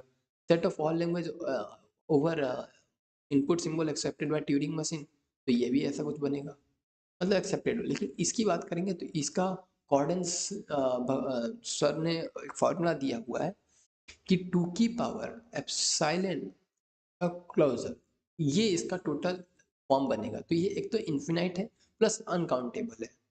ये कैसा है, infinite plus uncountable, countable plus infinite. तो ये चीज समझना है कि सेट ऑफ ऑल लैंग्वेजेस की जब बात आती ओवर एप्सिलॉन, तो इट इज अनकाउंटेबल, क्योंकि कितने भी लैंग्वेज बन सकते हैं, उनके अंदर कितने भी एक्सप्रेशन बन सकते हैं। तो ये हुआ हमारा 12वां नंबर। हम चलते हैं 13वें पे। तो क्या लिखा है, which one of the following regular expression over 0 1 denote the set of all string not containing 100 as a substring. ये बहुत इंपॉर्टेंट सवाल है। आप इसे 1997 में देख रहे हैं पहली बार, लेकिन अगर आप इसे देखते चलेंगे ना तो ये बहुत बार ऐसे क्वेश्चन आएंगे। तो इसके सबसे मेन बेसिक्स थिंग्स क्या है आपको ध्यान रखने की, बस दो चीज़। जब भी आपको दिखे नॉट कंटेनिंग, तो हर बार एक नहीं दो आइटम लो, दिया होगा एक आइटम, लेना है दो आइटम। इसने क्या दिया 100, आप ले लो कि भाई अच्छा 100 नहीं होना चाहिए, इसके अलावा आपको खुद से लेना है एक एप्सिलॉन। अब ये क्यों लेना है, तो समझिए। कोई भी स्ट्रिंग जो आपको रेगुलर एक्सप्रेशन अगर आप बोलते हैं उसमें 100 नहीं है, इसका मतलब वो हर बार 100 ना दे, एप्सिलॉन होने पे भी 100 ना दे। तो वो चीज़ के लिए आपको ये समझाना है कि भाई उसमें एप्सिलॉन भी नहीं हो, क्योंकि एप्सिलॉन अगर है तो उसका मतलब क्या है, उसमें 100 नहीं है, एप्सिलॉन नहीं है, तो आपको दो चीज़ें ध्यान रखनी है हमेशा, ठीक है। तो जब पहले ही बात करेंगे पहले वाले में, तो क्या आप 100 ढूंढ पाएंगे, तो ये दिख रहा है आपको 10 का एनी लूप, मतलब हम 100 ढूंढ सकते हैं, तो ये तो राइट ही है। अब जब इसकी बात करते हैं तो ये इसमें क्या हम 100 ढूंढ सकते हैं, तो देखिए 1 के बाद 0 का एनी लूप है, तो इसमें दो बार 0 लिख देंगे और उधर 1, तो ये भी 100 ढूंढा जा सकता है, ठीक है। इससे भी ढूंढा जा सकता है। अब जब इसकी बात करते हैं तो ये आता है 0 स्टार 1 का स्टार 0 एंड 1 का स्टार। तो आपको इधर दिख रहा है कि आप कुछ भी कोशिश कर लें, लेकिन आप हर बार एक 0 के बाद या 2 या 10 15 0 के बाद एक 1 आ जाएगा, और 1 के बाद आपको दो बार 0 चाहिए, जो आपको नहीं मिल पाएगा, ठीक है, जो आपको नहीं मिल पाएगा। उसके बाद अगर आप डी की बात करें तो डी में भी कैसा है, 0 स्टार 1 0 प्लस 1 का होल स्टार है। अब अगर आप इसे ध्यान से समझेंगे, तो अगर आप 0 स्टार लेके कोई फ़ायदा नहीं है, क्योंकि पहले 1 चाहिए, तो ये तो नाकाम हो गया हमारे लिए, मतलब कोई मतलब का नहीं। मतलब कि ये दोनों है। अगर मान लीजिए मैं 1 लेता हूँ, तो 1 के बाद मुझे दो बार 0 चाहिए, जो मुझे यहाँ से दिख रहा नहीं पॉसिबल है, तो ये भी कोई मतलब का नहीं है। अगर मैं 1 0 लेता हूँ, तो फिर से मुझे 0 चाहिए, जो नॉट पॉसिबल है टेक्निकली मेरे लिए। क्यों, अब ये मत बोलना कि भई यहाँ से हो सकता है। यहाँ से इसलिए नहीं होगा क्योंकि ये इस तरीके से नहीं है कि भाई एक बार ये लो या एक बार ये लो, ये मल्टीप्लीकेशन में, तो मतलब पहले इसमें जो आपको लेना ले लो, उसके बाद ही हम इस पे जा रहे हैं, फिर घूम के इस पे नहीं जा रहे। ये पहले हुआ, इसमें कोई भी वैल्यू मान लो आपके 50 जीरो है, लेकिन लास्ट में क्या है 1 0, तो उसके बाद आप वापस जीरो की तरफ नहीं घूम सकते। तो देखिए इसमें भी क्या है, 100 कंटेंट नहीं कर रहा। लेकिन अब इन दोनों में से सही आंसर कौन सा है, इन दोनों में से सही आंसर वो है जिसमें एप्सिलॉन भी नहीं है। तो देखिए इस वाले में आपका मिनिमम स्ट्रिंग कितना बनेगा, 0 बनेगा। इसका मिनिमम स्ट्रिंग कितना बनेगा, 0, क्योंकि ये खत्म हो जाएगा, ये खत्म हो जाएगी, ये, लेकिन ये 0 बच जाएगा। इसमें आपका मिनिमम स्ट्रिंग क्या बनेगा, एप्सिलॉन। देखिए इसमें एक इन्होंने क्या बोला था, नॉट कंटेनिंग 100 एज अ सब स्ट्रिंग। तो एक बात बताइए, एक लैंग्वेज है W is equal to epsilon, एक लैंग्वेज है, लैंग्वेज में एक साइलेंट एक वर्ड है, और उसके अलावा ये क्या 100 कंटेन कर रहा है, बोले नहीं। तो यही एक कॉन्सेप्ट इसमें प्यारा है, इसमें बच्चे यही गलत करेंगे, कंफ्यूज हो जाएंगे कि सर भैया CD मार देते हैं। इसमें ऐसा नहीं, इसमें क्या बोला गया है कि ऐसा कौन सा लैंग्वेज जिसमें 100 कंटेंट नहीं हो रहा। तो अब देखो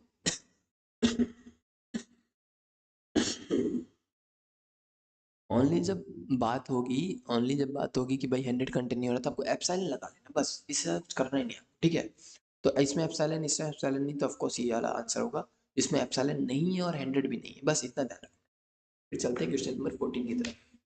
अब क्वेश्चन नंबर 14 क्या है, फटाफट देख लेते हैं। ए इक्वल टू बोला है 0 1 प्लस 1 का whole star, okay. And B equal to बोला है 0 1 का होल स्टार 1 का होल स्टार एंड ये स्टार। तो पहले बता दूं आपको, कुछ कुछ फॉर्म है और इसी को इसी तरीके से करेंगे तो ज़्यादा अच्छा रहेगा।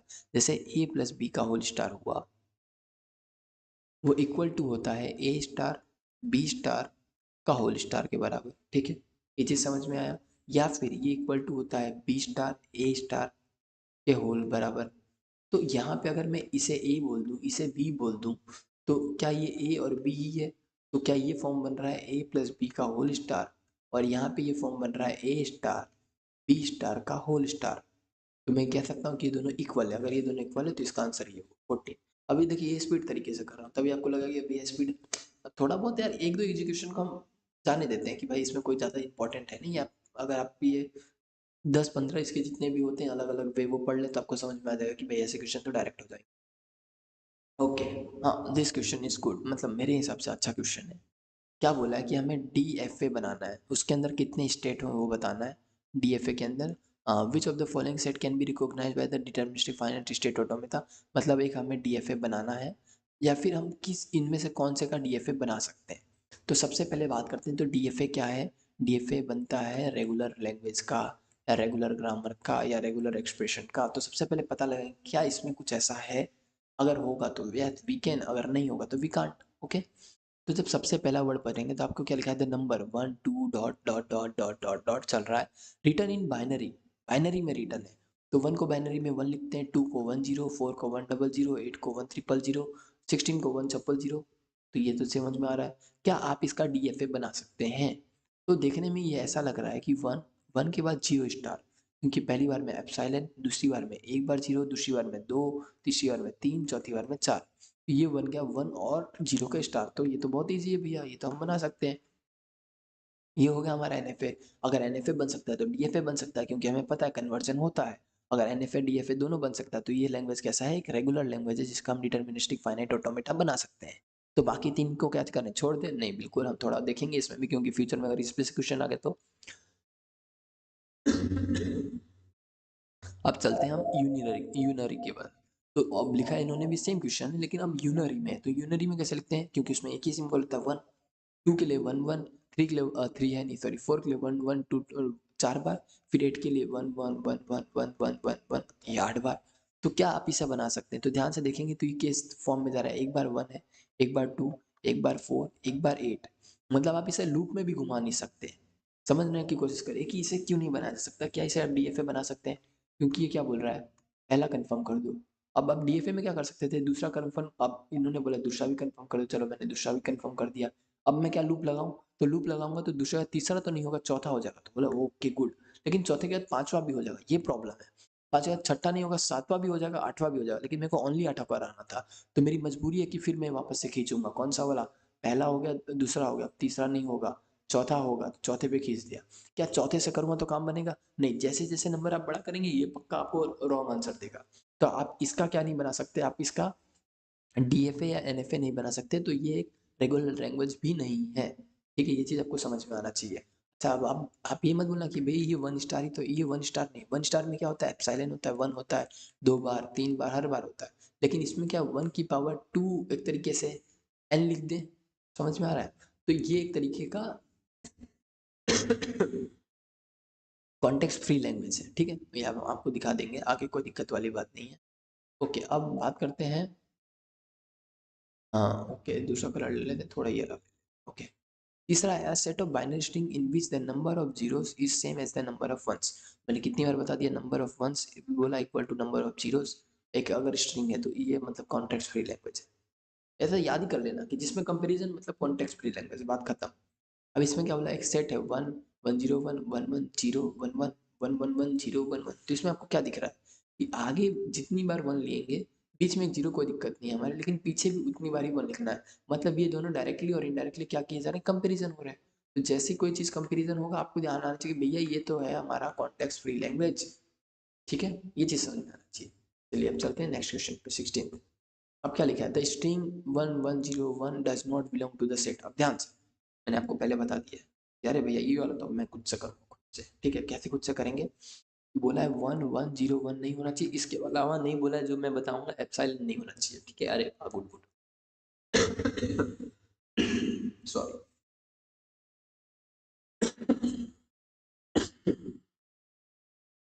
ओके, तो चल रहा है नेट, बराबर चल रहा है, लाइव चल रहा है, बाद में तो कट करके वीडियो डाल देंगे। ठीक है, ओके। सो कोई देख नहीं रहा, लेकिन देख लेते तो फायदा रहता है बस। ओके, कोई बात नहीं, आप लोग बाद में देख लेना। तो अब आपको ढूंढना है कि किसमें 1101, नहीं तो सिंपल सा हम डायरेक्टली देखेंगे। देखिए 110 यहाँ से आ गया, और इसमें से मैं कोई एक टर्म ले लूंगा। तो 1101 इसमें मिल रहा है, बोले हाँ तो मिल रहा है, तो कोई दिक्कत ही नहीं। क्या इसमें मिल सकता है 1101? तो देखिए 101 तो है ही, मुझे इधर से 1 चाहिए, मान लीजिए इसे मैं गायब कर दूँ तो ये 1101 बन गया। तो इसमें भी मिल रहा है। अब बचा ये दो टर्म, हर बार ऐसे ही हो रहा है, दो टर्म बच रहा है, देख के लग रहा है ना। और देखिए अभी अभी 2 ही साल हुआ, अभी 2 क्वेश्चन रिपीट होने शुरू हुए। तो ये क्वेश्चन तो टॉप मोस्ट है, अगर आपको ये वाला कर रहे हैं ना, तो आप पेपर में मान के चलिए हो सकता है 90% चांसेस ऐसे क्वेश्चन आ जाए। 90% चांसेस ऐसे क्वेश्चन हो गए। इसके अलावा हम रेगुलर नॉन रेगुलर के बहुत सारे क्वेश्चन करेंगे, वो क्वेश्चन बहुत ज़्यादा आ सकते हैं। और एक हो सकता है वो मशीन बनाने वाला हो सकता है। तो वो तीन है जिसकी प्रोबेबिलिटी सबसे ज़्यादा हाई है। आगे हम देखेंगे और भी है बहुत सारी चीज़ें पढ़ने के लिए। तो अब जब हम इसको देखते हैं तो क्या हम 1101 बना सकते हैं? ध्यान देने वाली बात है। जब हम इसे लेंगे तो ये हमें क्या दे रहा है? 10। ये हमें कोई काम की चीज़ दे रहा है? नहीं दे रहा है। ये हमें बिल्कुल काम की चीज़ नहीं, हमें डबल 1 चाहिए, तो इसका कोई मतलब ही नहीं है। इसका भी कोई मतलब नहीं क्योंकि ये भी डबल 1 नहीं दे पा रहा है। अब हम चलते हैं इसी में, तो ये डबल 1 तो दे देगा, लेकिन उसके बाद फिर 0 1 नहीं दे पाएगा, या तो 0 0 देगा या तो 0 1 नहीं दे पाएगा। और ये क्योंकि क्योंकि ये ऐसा वाला फॉर्म है कि पहले ये करना है तो करो, फिर ये करना है तो करो, फिर ही ये करो। ये और वाला कंडीशन है, ये और होता तो ये दे देता, लेकिन और नहीं इसलिए ये नहीं दे सकता। तो ये तो समझ में आ गया कि भाई ये तो नहीं दे पाएगा। लेकिन देखो क्या इसमें एप्सिलॉन है, तो दिख रहा है हाँ भैया इसमें इधर से एप्सिलॉन मिल जाएगा, इधर से एप्सिलॉन, इधर से एप्सिलॉन, मतलब इसके पास एक ऐसा स्ट्रिंग है जो एप्सिलॉन है। हाँ, एप्सिलॉन है।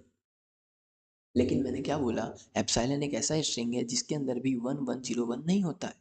अब ऐसा स्ट्रिंग कैसे रख सकते हो जो एप्सिलॉन रख रहा है, मतलब जिसके अंदर 1101 स्ट्रिंग नहीं होता है।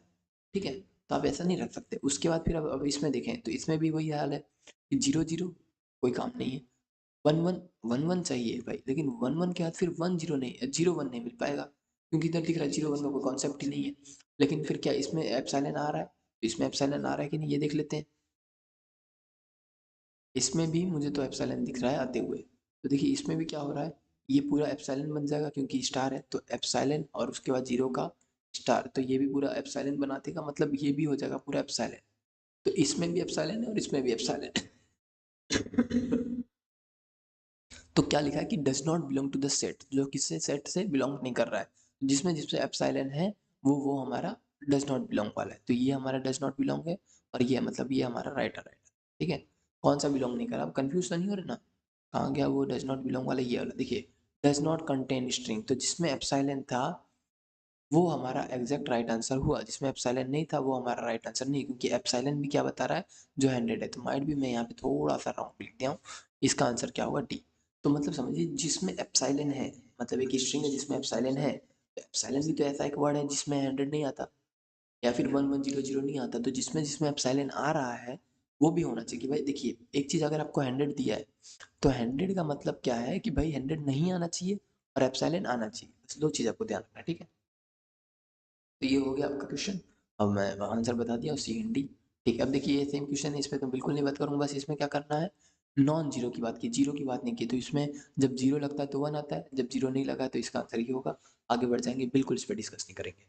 तो देखिए अभी अब तक 1989 मतलब 9 ही साल में तीसरी बार रिपीट हुआ है ये क्वेश्चन, थर्ड टाइम रिपीटिशन है दिस क्वेश्चन का। प्रोबेबिलिटी इसकी भी बहुत हाई है, अगर देना चाहे तो दे सकता है थोड़ा घुमा फिरा के।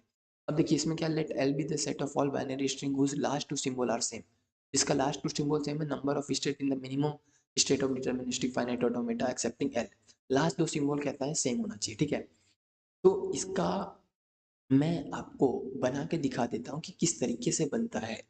आपको एनएफए तो छोड़ दीजिए, डीएफए सबसे इंपॉर्टेंट बना के दिखा देता हूँ, तो आपको समझ में आया कि ओके आपको इस तरीके से ऐसे क्वेश्चन को करना है।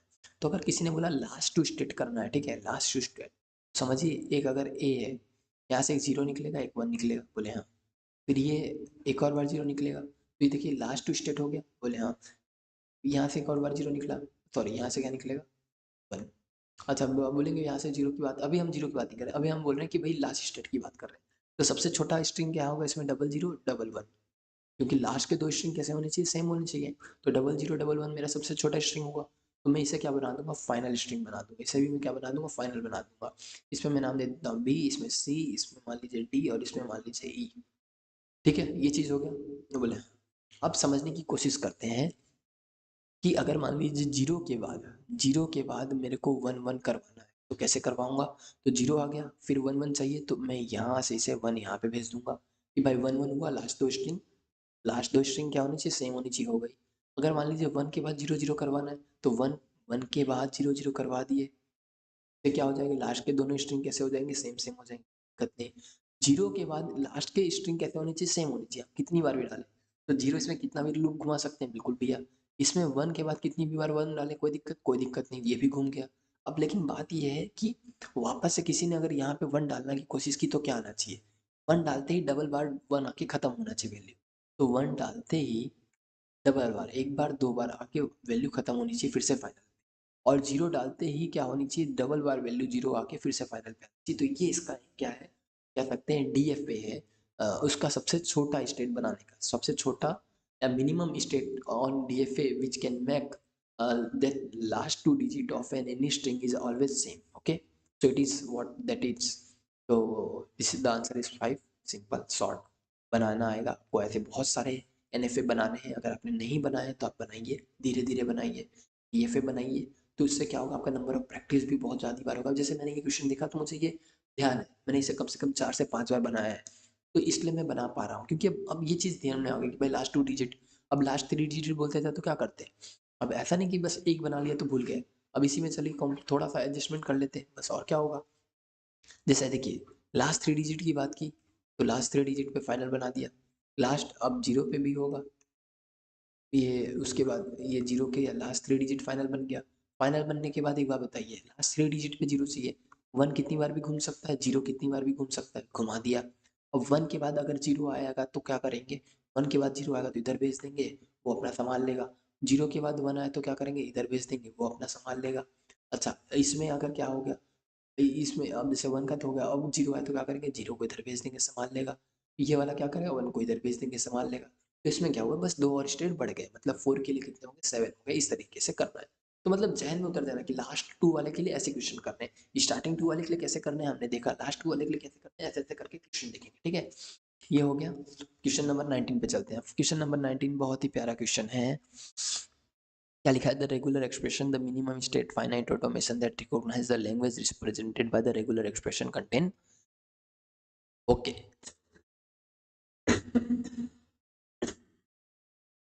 कितने नंबर ऑफ स्टेट होने वाले हैं। ओके, मैं उधर देख नहीं रहा हूँ, उधर लाइव लेक्चर चल रहा है तो वो देख रहा हूँ, लाइव है, दूसरा कहाँ से है, ठीक है। तो इसे किया है, बहुत बार किया तो आंसर आता है। ओके, सो बात करते हैं हमारा कितने नंबर ऑफ स्टेट लग जाएंगे। तो आपको दो चीज़ ध्यान रखना है कि अगर डेड स्टेट रिक्वायर्ड है तो नंबर ऑफ स्टेट लगेंगे n+2, अगर डेड रिक्वायर्ड नहीं है तो नंबर ऑफ स्टेट लगेंगे n+1, and that's it is the answer. आप इससे ज़्यादा की इसमें बात ही मत करें। कोई भी रेगुलर एक्सप्रेशन है, अगर 1 लेंथ का है तो 1 लेंथ का रेगुलर एक्सप्रेशन क्या होता है, 0 and 1। तो कितना है, आप बोलेंगे भाई कितना स्टेट रिक्वायर्ड है, तो देखिए अगर 1 लेंथ है, ओनली 1 लेंथ है, तो बात करते हैं 0 और 1 दोनों आ सकता है, बोले हाँ 0 और 1 दोनों आ सकता है। तो 2 स्टेट के लिए कितना चाहिए होगा, देखिए 0 पे फिक्स करवाना है, 1 पे फिक्स करवाना है, बाकियों पे क्या करवाना है, बाकियों पे कुछ नहीं करवाना है, डेड स्टेट लगा देना है। तो देखिए इसमें लगा डेड स्टेट, अगर डेड स्टेट लग गया तो क्या वैल्यू टोटल कितनी आ गई, 2 के लिए 2 + 2 = 4। अगर डेड स्टेट की समहाउ रिक्वायरमेंट नहीं है, जो हमें दिख रहा है, क्योंकि ये एंड टाइम तक जा रहा है, ये कभी रुक ही नहीं रहा है। जब कभी रुक ही नहीं रहा है तो डेड स्टेट की जरूरत ही नहीं पड़ रही है। समझने की कोशिश कीजिए। और इसमें आप कभी ना रुकने का मतलब क्या, कि जैसे मैंने दूसरी बार करा, जैसे 0 0 0 1 1 0 1 1 चाहिए, तो अब इसमें क्या होगा कि इसका लूप घूमेगा, इधर इसका लूप घूमेगा, और फिर इसमें थोड़ा और कॉन्ट्राडिक्ट होगा, मैं बना के दिखा देता हूँ। जैसे 0 0 0 1 1 0 और 1 1 चाहिए, तो ध्यान दीजिए। सबसे पहले हम बात करते हैं जी 0 0 कैसे बनता है। एक बार 0 गया, दूसरी बार 0 गया, इसे मैंने फाइनल बना दिया। अब इसी में एक बार 1 गया, एक बार वापस से 1 गया, मैंने इसे फाइनल बना दिया, बोले ठीक है। अब मुझे चाहिए 0 1 फाइनल, तो 0 के बाद 1 फाइनल चाहिए, तो मैं इसे यहाँ से यहाँ डाल दूंगा। ओके सॉरी, मैं इसे यहाँ से यहाँ डाल दूंगा, 0 के बाद 1 फाइनल। अब मुझे चाहिए कि 1 के बाद 0 फाइनल, तो 1 के बाद 0 फाइनल, ठीक है। अब 1 के बाद 1 फाइनल कर चुका, चारों हो चुका। अब बताइए, क्या इसमें जब मैंने 2 स्टेट बनाया, 2 लेंथ के लिए बनाया, तो मैंने डेड स्टेट रखा नहीं, क्यों नहीं रखा, समझने की कोशिश करिए। क्योंकि सबसे पहली बात तो ये रेगुलर एक्सप्रेशन से मिनिमम स्टेट फाइनाइट ऑटोमेशन कितना पूछेगा, तो हमें बनाना NFA है। अभी तुम्हें कोई चीज़ समझ में आया कि DFA बनाना नहीं, अगर इसी में DFA बनाना होता और डेड स्टेट रखना होता तो n+2, अगर NFA बनाना है तो n+1, इसका आंसर, ठीक है। चलते हैं नेक्स्ट क्वेश्चन 20वें पे। तो 20वां क्वेश्चन क्या है पहले बता देता हूँ। A+B का होगा, A+B का स्टार का स्टार, और दूसरा है एक और रेगुलर एक्सप्रेशन है A+B का होल स्टार। तो इसमें बताना है कि क्या ये सेम है कि कैसा है, समझने की कोशिश करना है। तो ये समझिए कि ये क्या, इसका मतलब क्या, एनीथिंग। और अगर मान लीजिए ये हटा भी देते हैं, तो या तो एप्सिलॉन होगा, हाँ एप्सिलॉन होगा, या फिर क्या होगा, या फिर ज़्यादा से ज़्यादा में बी कुछ भी होगा। तो मतलब ये एक तरीके से सेम ही है, कोई ज़्यादा दिक्कत वाली बात है नहीं इसमें। टाइम वेस्ट करना नहीं है, ऐसे क्वेश्चन में टाइम वेस्ट नहीं करेंगे। जैसे ये लैंग्वेज है, अब ये बताना है कि रेगुलर है कि नॉन रेगुलर है, तो मैंने आपको बता रखा है ये वाला लैंग्वेज फिर भी 0 S 0 0 0 मतलब एस की वैल्यू क्या क्या हो सकती है, 0 0 हो सकती है और एस हो सकती है। फिर से एस की वैल्यू रखेंगे तो 0 0 हो सकती है और एस हो सकती है। तो अगर आपको दिख रहा है नंबर ऑफ जीरोस कितने हैं, या तो 2 है, या तो 4 है, या तो 6 है, या तो 8 है, तो ये कैसे हैं, इवन नंबर है। ये कैसे हैं, इवन नंबर। तो अगर ये इवन नंबर है तो इसका मतलब क्या हो गया, इवन नंबर है मतलब हम इसमें डीएफए इसका बना सकते हैं, हम इसका एनएफए बना सकते हैं। तो ये लैंग्वेज कैसा हो गया, रेगुलर हो गया। तो देखते हैं पहले कि इसमें लिखा है L is regular but not zero. L is regular वाला तो यही तो आंसर तो ये होगा, बट आगे देख लेते हैं जीरो प्लस क्यों नहीं है। तो जीरो प्लस का मतलब क्या होता है, आइदर जीरो हो, 2 बार जीरो हो, 3 बार जीरो हो, 4 बार जीरो। तो हमें दिख रहा है इसमें 3 बार जीरो नहीं है, मतलब इवन नंबर नहीं है ओनली ओड नहीं है। तो this is the answer. Next चलते हैं क्वेश्चन नंबर 22 पे। अब क्वेश्चन नंबर 22 क्या बोल रहा है कि minimal finite state automata of two state बताना है। What can be said about a regular language over whose minimal state automata can be 2? तो उसका सबसे कम स्टेट कितना लग रहा है, स्टेट 2 ही लग रहा है। तो ऐसा कौन सा है जिसे हमें बनाना है। तो देखिए, हम अगर इवन के लिए अगर डीएफ या एनएफ कुछ बनाते हैं तो जीरो, अगर हमने इस वाले को जीरो रखा तो इसका मतलब एप्सिलॉन एक्सेप्टेड। उसके अलावा 0 0 मतलब दूसरा 2 बार का एक्सपेक्टेड, 4 बार का एक्सेप्टेड। मतलब ये हमें क्या बना के दे रहा है, ओड नंबर बना के दे रहा है। सॉरी, ये हमें क्या बना के दे रहा है, इवन बना के दे रहा है। क्या बना के दे रहा है हमें, इवन नंबर। और अगर हमने इसकी जगह पे इस पे रख लिया तो क्या बना के देगा, 1 3 5 7 9। ठीक है। तो जो स्टेट दो हैं, दो में हम यही कर सकते हैं, या तो इसे फाइनल बनाए, तो इसे फाइनल बनाए, या तो सबको फाइनल बनाए, तीन ही काम कर सकते हैं। तो सबको फाइनल बनाने का मतलब ऑल, सब कुछ मिलेगा। अगर हम एक को फाइनल बनाते हैं तो इवन दे रहा है, दूसरे को फाइनल बना रहे हैं तो ऑड दे रहा है, और अगर हमने दोनों को बनाया और बोथ में दोनों को बनाया तो क्या मिल रहा है, ऑल मिल रहा है। अब उन्होंने बोला can A N B is N odd number, बिल्कुल हो सकता है। एन इज इवन नंबर, ये भी हो सकता है। ए एन इज ग्रेटर देन, ये भी हो सकता है। Technically A N where N is greater than equal to zero, ये भी हो सकता है, पॉसिबल है। बोले हाँ। उसके बाद आखिरी लेकिन वर्ड क्या लिखा है, L can be A N of odd और एन कैन बी इवन, तो ये भी हो सकता है। तो इसमें से सबसे अच्छा बेस्ट ऑप्शन आपको लग रहा है ये, क्योंकि दोनों के बारे में पता है, ग्रेटर देन और इक्वल टू जीरो पे बात हुई है। तो मतलब हाँ, मतलब ऑप्शन में ये चारों राइट है, लेकिन कहते हैं ना द बेस्ट आंसर है वो ये है इस समय। तो आपको ये मान के आना चाहिए मेरे परस्पेक्टिव से, ठीक है। ओके, तो चलते हैं नेक्स्ट क्वेश्चन पे हम लोग। ये है हमारा नेक्स्ट क्वेश्चन। इसमें लिखा है कि हमें पूछा है कि कौन सा रेगुलर है कौन सा नॉन रेगुलर है। तो हम देख के फटाफट बता देंगे, कोई दिक्कत वाली बात नहीं है, ठीक है। तो पहले बात करते हैं कि पहले तो उसमें क्या है, 2 की पावर n। अब n की वैल्यू अलग अलग हो सकती है, तो 2 की पावर 1 हो सकती है, मतलब 2, या फिर 2 की पावर 4, या फिर 2 की पावर 6, या फिर 2 की पावर 8। तो ये तो हमें दिख रहा है इवन नंबर, इवन है मतलब रेगुलर है। उसके बाद 0 m n, लेकिन बाद में क्या कर दिया, एम एन प्लस कर दिया। तो इसका मतलब क्या कर दिया इसने, एम और एन की डिपेंडेंसी क्रिएट कर दी तीसरे वाले पे। जो हमने कहा था कि भाई इंटर डिपेंडेंट नहीं होना चाहिए, इंडिपेंडेंट होना चाहिए, जो नहीं है। तो मतलब इसका मतलब ये रॉन्ग है, एक राइट है। तो this one only is the correct answer, ठीक है। 24 पे चलते हैं। ओके, तो इसका आंसर हम बता देते हैं। The maximum number of state is equivalent to the minima DFA is at least 2 की पावर n रहता है। लेकिन लेट इट बी, ये वाला हम क्वेश्चन इसलिए छोड़ रहे हैं कि आपको डिफाइन करेंगे, तो हम डिफाइन करेंगे तब इसको बताएंगे कि इसका आंसर कैसे आता है, ठीक है। लगभग आखिरी में करेंगे, या फिर हो सकता है कल भी करें, तो इज इट ओके। अब देखिए ये वाला क्वेश्चन कैसा है कि accepting all string whose number of a is divisible by 6 and number of b is divisible by 8, तो उसका डीएफए बनाना है। अब इसका डीएफए का आंसर 48 होता है, डायरेक्ट मल्टीप्लाई होता है, 8 × 6 48 आंसर आएगा। अगर आपको बनाना है कि भाई बना के दिखाओ भैया, तो देखिए ऐसा बनेगा। ए कितनी बार है, डिविजिबल बाय 6 है, तो मतलब 6 बार बनाना पड़ेगा। 1 2 3 4 5 6, ये 6 बन गया। अब बी कितनी बार बनेगा, 8 बार। 1 2 3 4 5 6 7 एंड देन 8। तो ये टोटल 8 बार भी बनेगा। और ये कैसे जाएगा, ये दोनों आपस में मिलेंगे। जैसे इधर से ए आएगा, इधर से बी आएगा, दोनों मिलेंगे। तो ऐसे ऐसे करके जो ये आखिरी स्टेट बनेगा वो हमारा होगा 8 का मल्टीपल, और वो होगा वापस। ये अब वापस कहाँ चला देगा, तो ये दोनों स्टेट वापस चले जाएंगे इस पे। अगर आपको वापस से ये चाहिए तो ये दोनों स्टेट ऐसे करके इस पे चले जाएंगे। तो ये इसका डायग्राम है और टोटल कितने बनेंगे, देखिए इधर 6 है इधर 8 है, तो 8 6 टोटल कितने हैं 48 स्टेट बनेंगे। डन, कोई दिक्कत नहीं ना। ओके, अब चलते हैं इस पे। तो ये बताया कि कौन सा लैंग्वेज रेगुलर है, कौन सा लैंग्वेज नॉन रेगुलर है, या फिर क्या क्या चीज़ें देख लेते हैं। एक लैंग्वेज L1 है जो दिया है WW।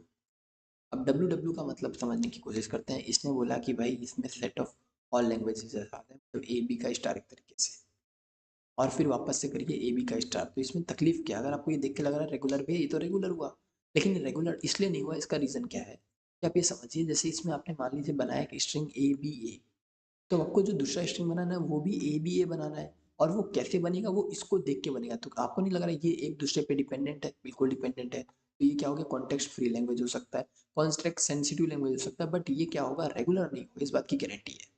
फिर दूसरा बात करते हैं, रिवर्स कर दिया, जैसे मैंने बनाया ABA, तो उसका या तो ABA बन जाए मान ली, तो रिवर्स होगा, कोई बात नहीं। ABB का तो आंसर आएगा BBA। तो इसमें भी क्या है, बहुत सारी डिपेंडेंसी है, तो ये भी हमारा नॉट रेगुलर हुआ। उसके बाद करते हैं ये वाला 2i और i की पावर 2। i की पावर 2 का मतलब क्या हुआ, अगर i की वैल्यू 1 है तो 1 की पावर 2 1 हुआ, i की वैल्यू अगर 2 है तो 2 की पावर 2 मतलब 0 टू द पावर 4 हुआ, i की वैल्यू अगर 3 है तो 0 की पावर 8 हुआ। तो ये वो वाला चल रहा है, 0 की पावर 1, 0 की पावर 4, 0 की पावर 8, जो हमें पता है एक तरीके का नॉट रेगुलर है। तो ये भी कैसा है, नॉट रेगुलर। तो ये हमारा ओनली जो है वो कैसा है, रेगुलर है। इसका आंसर ओनली L3 आएगा जो हमारा रेगुलर। ठीक है, बाकी सब कैसे नॉन रेगुलर। अब चलते हैं क्वेश्चन नंबर 27।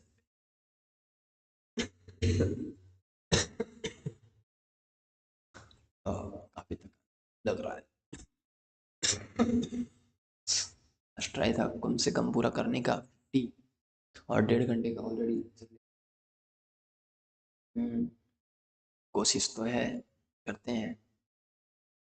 ओके, काम करते हैं, नेक्स्ट कल लेते हैं, इसी पे अभी होल्ड करते हैं। ऐसे क्वेश्चन लाए हैं अपने, बहुत सारे क्वेश्चन हैं, और लगभग सब आपके लाइक के क्वेश्चन है। अब हम कहाँ तक लेके आए थे आज, लगभग आपका 2006 तो क्रॉस ही कर दिए थे, 2007 भी क्रॉस कर दिए, क्या बात है। तो कल हम 2007 या 2000 कल 24 तक क्रॉस करने का ट्राई रहेगा, ठीक है। ओके, मिलते हैं अपने नेक्स्ट लेक्चर में, या फिर कल मिलेंगे बिल्कुल।